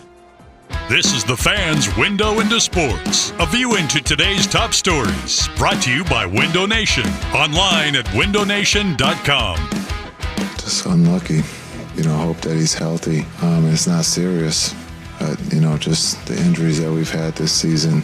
Guys are trying to hold it together.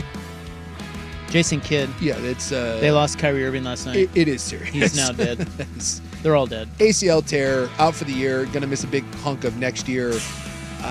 It's nothing... No one could have seen this imploding this bad for Dallas. This is disaster. Window into Sports brought to you by Window Nation. Right now, get 2 windows free with every 2 you buy, plus 0 interest and 0 payments for 2 years. Pay nothing until 2027.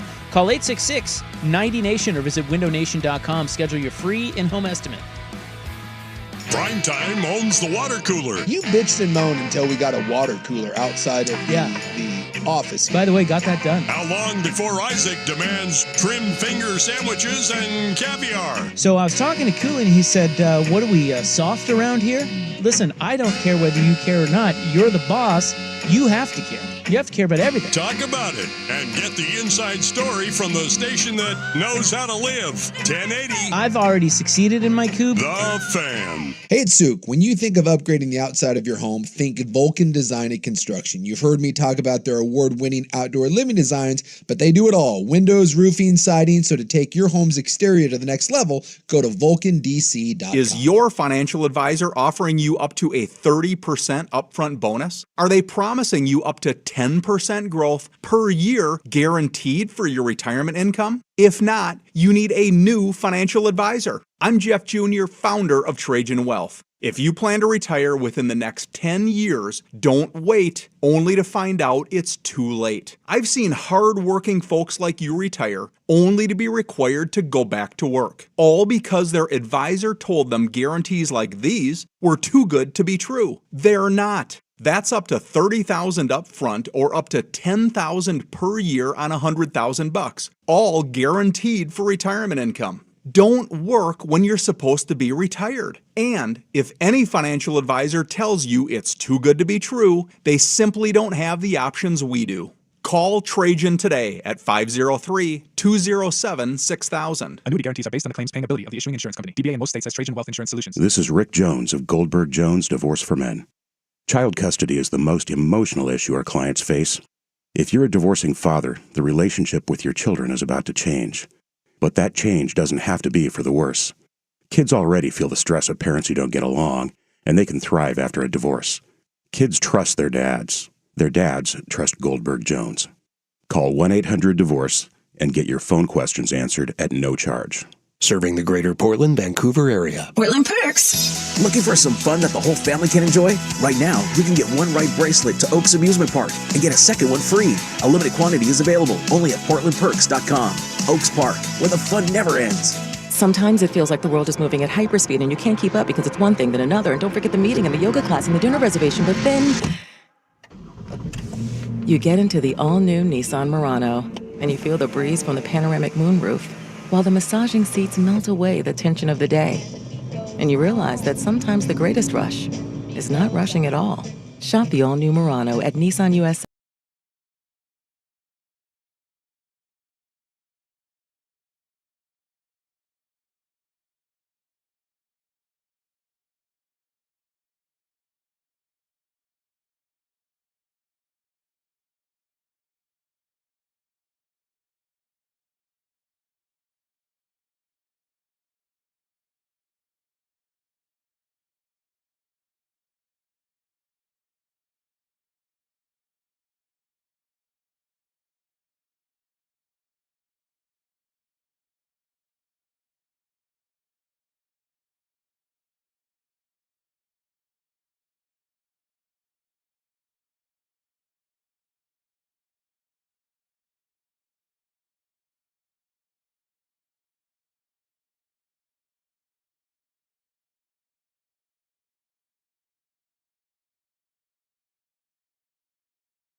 Take us to a disco. Is there such a thing as a disco anymore?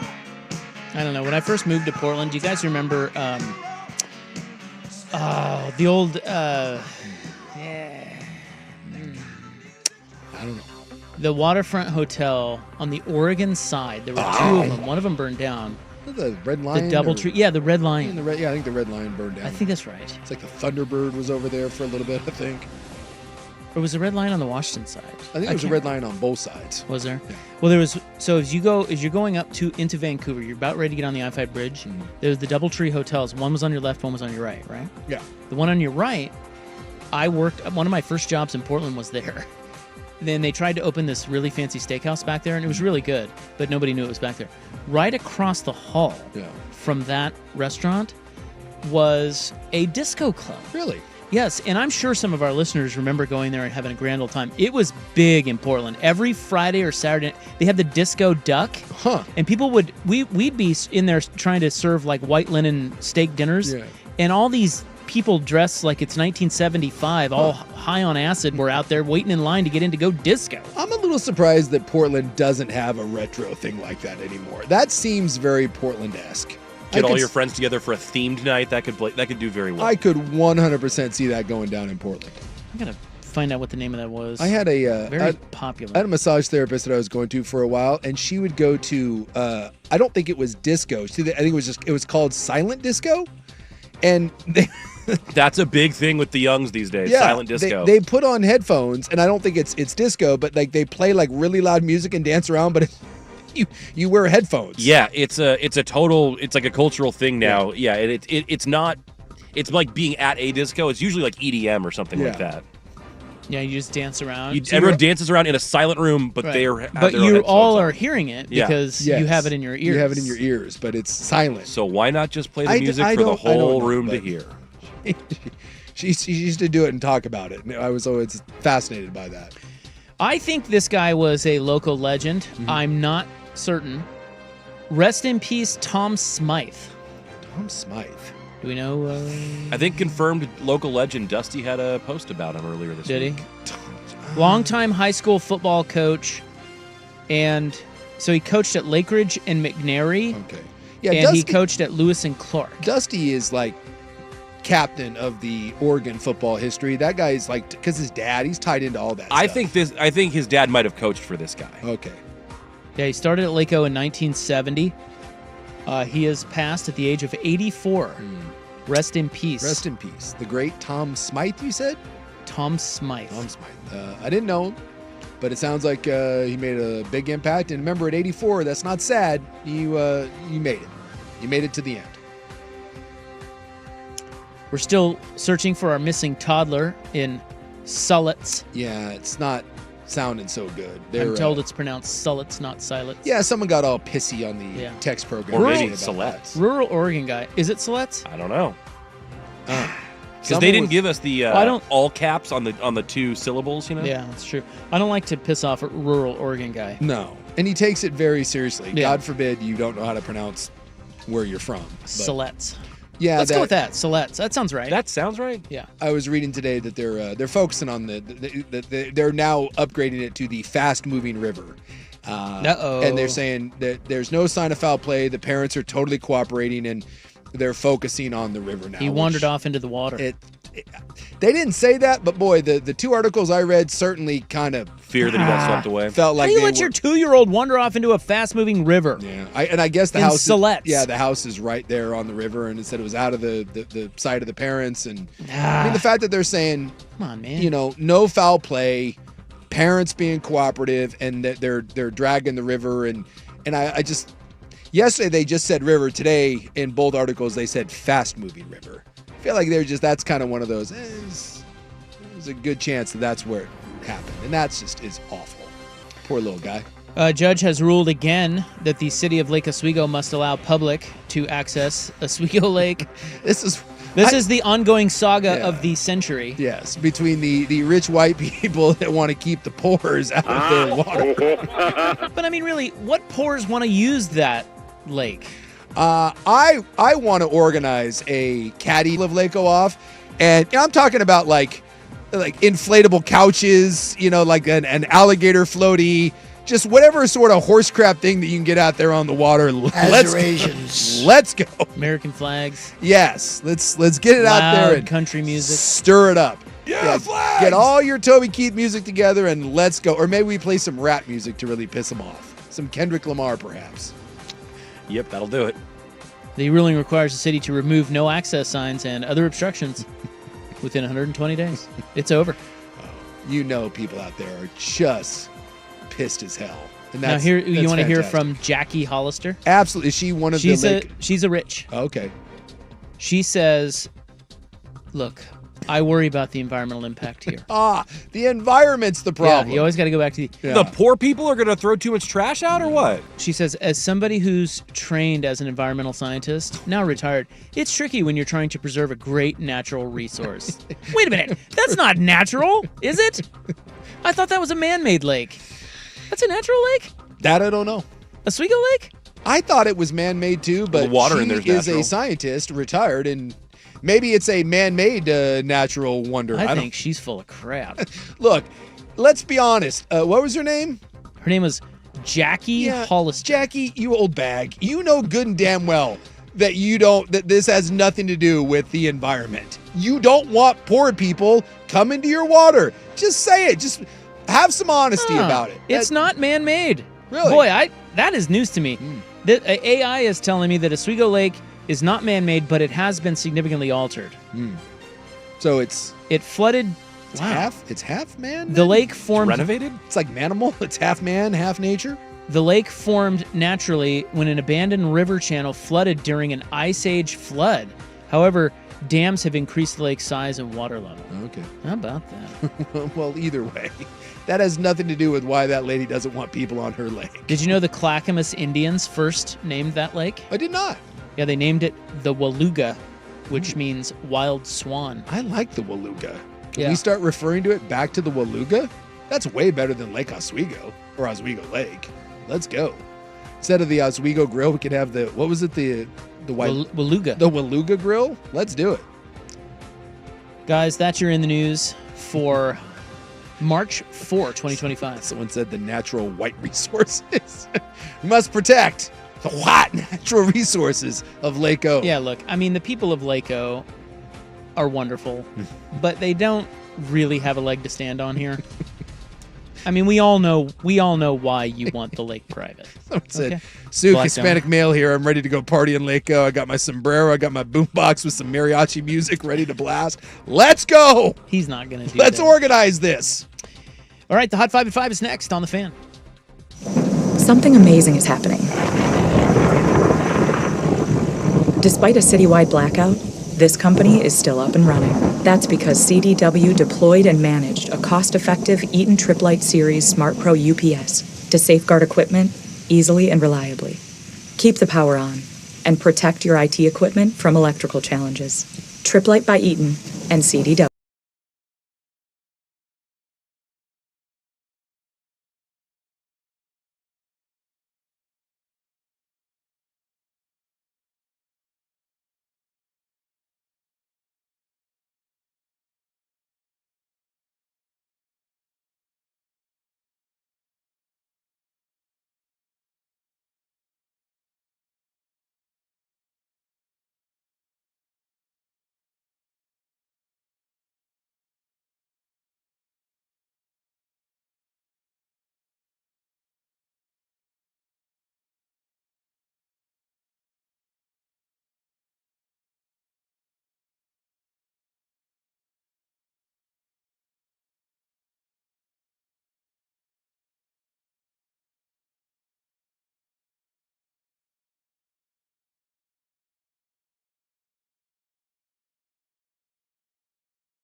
Now, from the Fan Sports Desk, a Sports Center update on 1080 The Fan.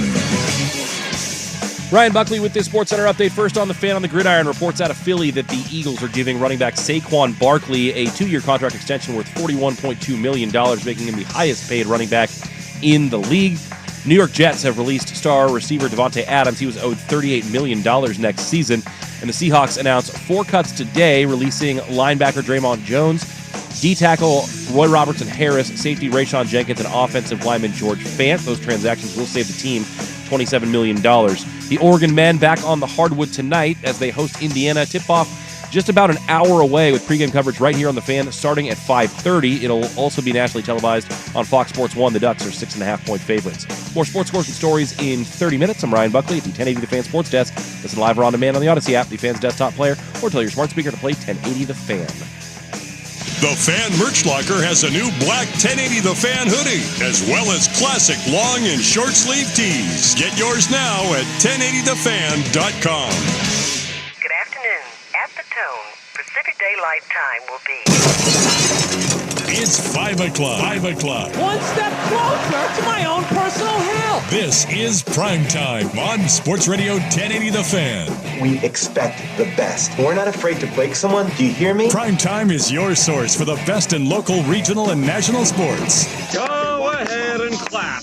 Mediocrity deserves applause. Isaac Robb. I'm miserable. I had to get up at 10 o'clock this morning. Jason Sakanet. I'm a dude playing a dude disguised as another dude. Primetime on 1080 The Fan. All right. Welcome back. Hope you're having a nice little Tuesday. It is TGL Tuesday with your sports bros, Ropp and Buckley. We're cutting Suk out of this deal. Yeah, thank you. Because he doesn't care about TGL Tuesday. I got the Red Wings on the TV right now, and it's not going so well. Coming up here, we have Oregon Duck basketball, 25 minutes away. Good one tonight against Indiana, the suddenly surging Indiana Hoosiers. Yeah, they won a couple in a row, I think. Yeah. 2 or 3 in a row. So they got a chance. This would be a big one for their NCAA tourney hopes. So we have to turn and burn here this hour. Let's go. We got the Hot 5 here in a moment, and then in our next segment, we are going to pay off an earlier bit. It was inspired by all the hot Tumani Kamara talk around town right now. You got 2 full segments of it today. You were loving it. You couldn't. I could not take my ears off of it. Defensive Player of the Month. Thank you very much. So we will have your official 5 diamond in the rough players Blazer fans made into the next big thing when they most certainly were not the next big thing, even if they were good, but it didn't matter because fans' climax was sports satisfaction. That is the list. That is a great name for that segment, by the way. There will be 5 of them. We've already given you the short list. I think there were 12 names on there. We're going to narrow it down to the starting 5. That is in our next segment. Right now, the hot 5 at 5. Hot topics, hot opinions. Oh, golly, I'm hot today. And hot air. It's time for the Hot 5 at 5. That's hot. The Hot 5 at 5 on Primetime with Isaac and Sue. No, I mean it. That's very hot. The Hot 5 at 5 with Isaac and Sue. Brought to you on The Fan by Victorico's Mexican Food. Discover Victorico's new savory menu items. Order in-store, online, or get it delivered straight to your door at victoricos.com. Kick the ball, you little bitch. Number 5. Well, big cap savings for the Jets as they finally released wide receiver Davante Adams. They could not find a trade partner. I would like to point out that the Jets traded a 3rd-round pick for 11 games of Davante Adams that led to nothing. The Jets being the Jets. Thank you for pointing that out. Well, I mean, we talked about this. 30-plus-year-old receivers, they just don't move the needle the way people think they do. Now, Adams has a place, but not at a $31 million cap hit. But he'll land somewhere, and we'll freak out about it, and he's a decent player, but the Davante Adams from 3 years ago isn't coming through that door. But supposedly he wants to play with Aaron Rodgers, so maybe you get another package deal. Or maybe you don't. Yeah.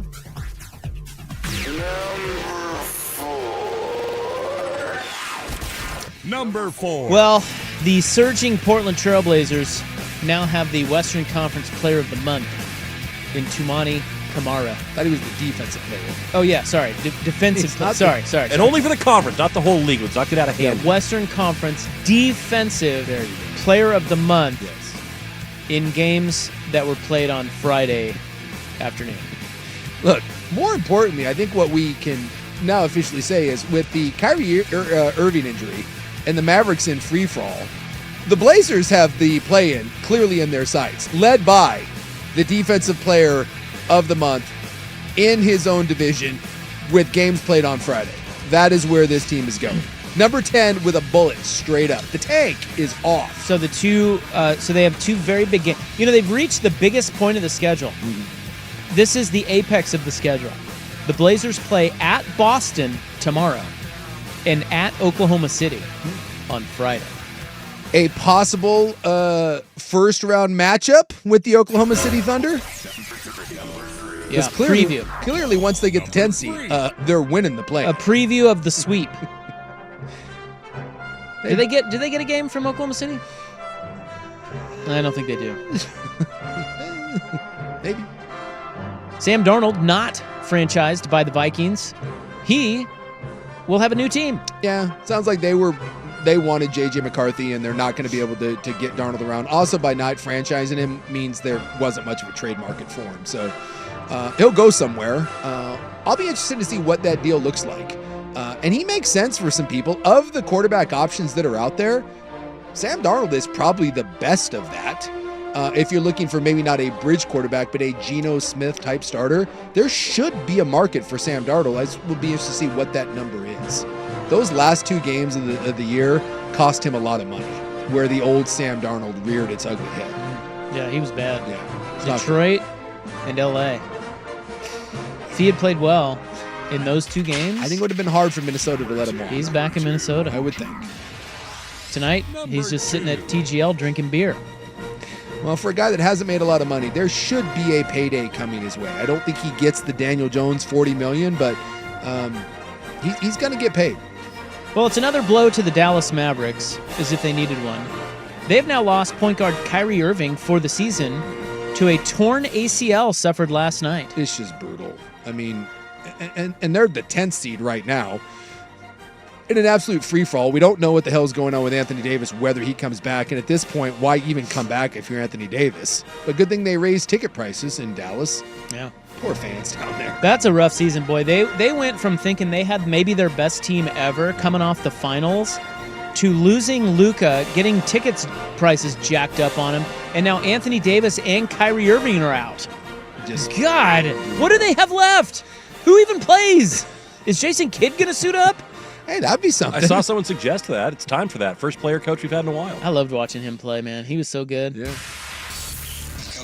Be out there in his little white glasses. Still got Klay Thompson there. Oh, yeah, they do. Well, that answers the question. What do they have left? Klay Thompson, who will now chuck 40 shots a night.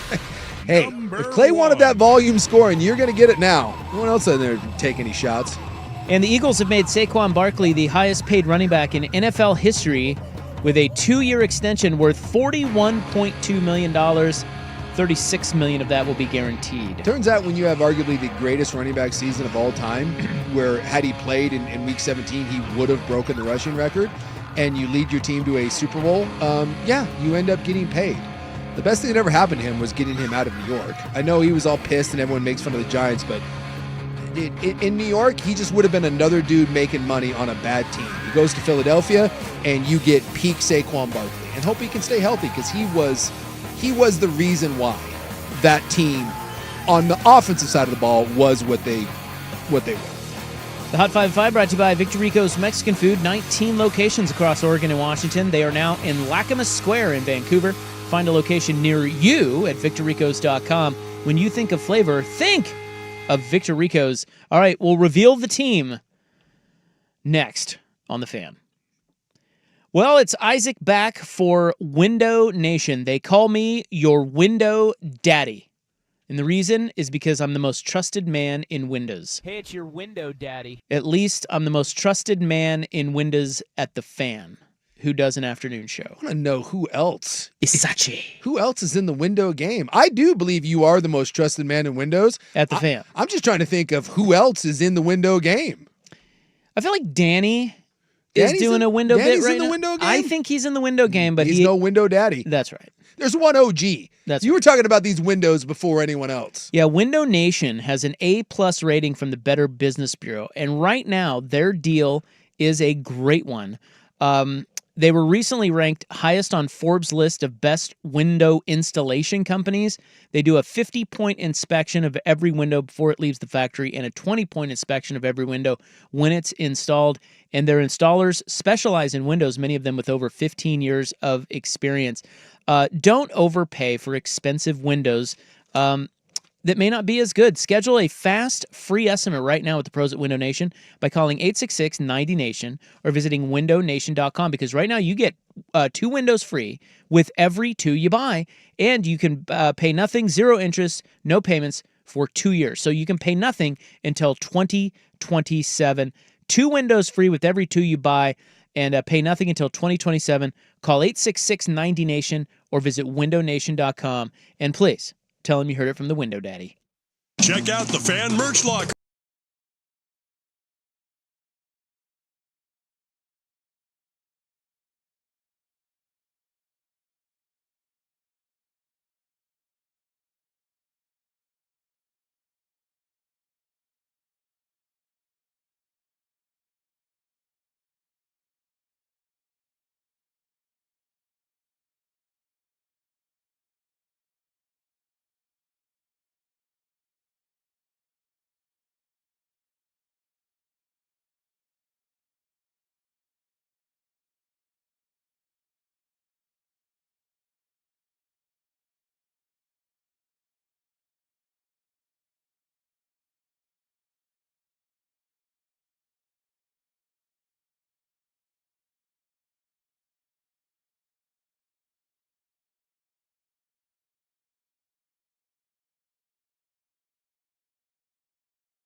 The Fan. All right, well, now the moment you've all been waiting for. Coming up in our next segment. Well, it's not our next segment. No. It's the next segment. It's Indiana-Oregon basketball pregame show. Yeah. I mean, really, the star of this program is Joey Mack. The Joey Mack attack is back. Yeah, but he was not on, because I usually listen on my way home to the Ducks, whatever Duck show we have on Monday nights. And last night he was not on there. Really? It was some other. Well, maybe he was busy in Indiana. Yeah, they have a second guy who does it. I think it's because they were taping a bunch of stuff when the Ducks were still coming back from their weekend game. Okay, good. So don't worry. I believe Joe Knack is coming up next. He's in the mix. Yeah. Okay, so that's next. Okay, so this started because Tumani Kamara talk has ravaged Portland. It's swept the region. He has lit the collective sports pants of Portlanders on fire at this point. Yes, and we were They have talking. a scorching case of Tumani Kamara. We were talking earlier that there is no franchise fan base in all of sports that loves more than to nut over somebody like Tumani Kamara popping when nobody saw it coming. That made me very uncomfortable, by the way. Very, very uncomfortable. You probably can't say that, but you know what I mean. I don't think you can say it, but you said it, and now I'm very uncomfortable. They get sports horny, and I think they get more sports horny over the development of a diamond in the rough player than they do any sort of quest for a championship. They don't care. They just want the next Tumani Kamara. We do love this sort of thing in Portland. It's what Portland does. Yes. So based on that, we have decided to, for you today, come up with the starting five, and it is the diamond in the rough players Blazer fans made into the next big thing when they were most certainly not the next big thing, even if they were good, but it didn't matter because fans climaxed with sports satisfaction. Yes. Are you ready? Give it to me. For the list. Give it now, to me. you can argue with this, and I'm willing to listen to omissions. This is a group effort, okay? Okay? I'm ready. Okay?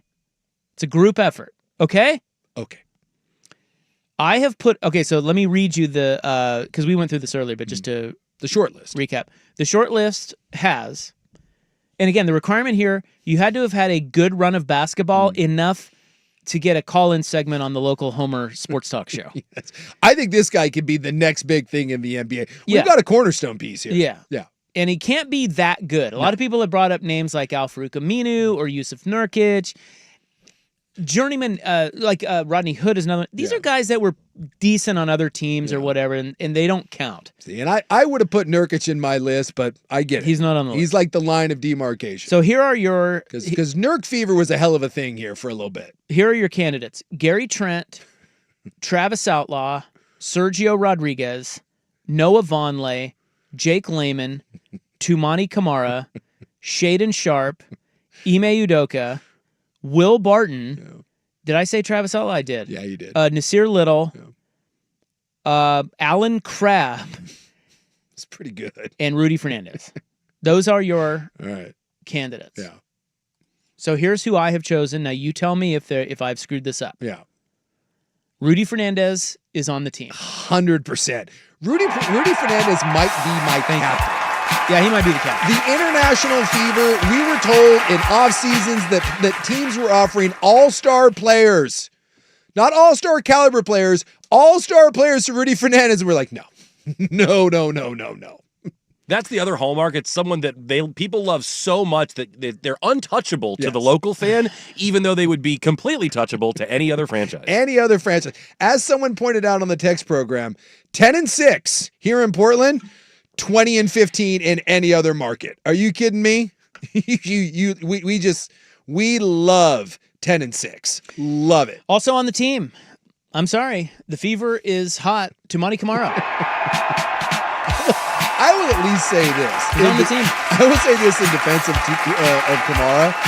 I think Kamara is going to be a really good player in Portland, but I would like to point out that he is averaging this year 10-6. That's the definition of who we're talking about. Yes.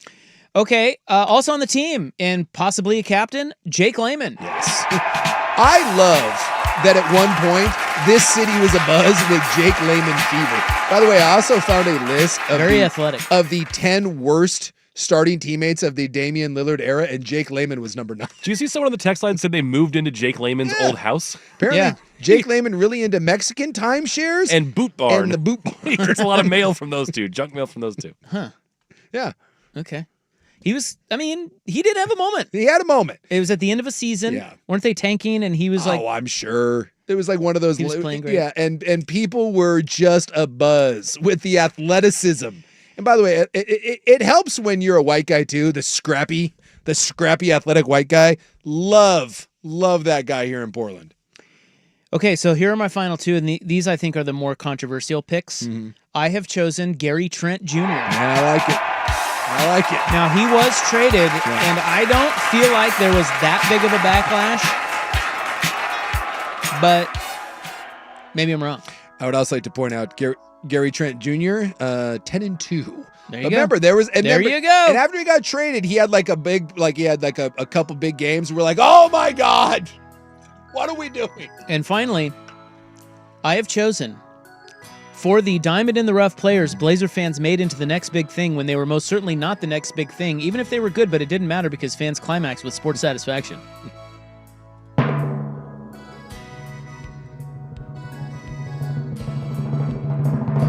Alan Crabb. It's a hell of a list. Alan Crabb got paid. Yeah, he was so good. They were like, this guy, we can't lose this guy. The next flamed out of the league. And the next All-Star. So what do you think of my 5? I like your Did list. I miss anybody? No. You thought maybe Shaden Sharp should be on the list? If it was me, I would have replaced Kamara with Sharp. Because Kamara has actually won awards. Shaden Sharp gets called Baby Kobe and doesn't start on this team, and I believe he has 2 double-doubles in his career. Okay. That's just... Yeah, but now he's posting career highs, so sky's the limit. If you ask me who I would want on this team going forward, not this team, but the actual team, I would take Kamara over Sharp. Sharp is on this list for me. Because all I've heard about is that guy is the second coming. And what do you apparently think? Chauncey hates him. He has no effort. Buck, break the tie. Sharp or Kamara? Sharp. Okay. Sharp is in. Kamara out. Boy, what an upset. No one's ever called Kamara Baby Kobe. Wow. More on this tomorrow. No, we won't have more on this tomorrow. But we are back tomorrow, 3 to 7. Ducks basketball next on The Fan.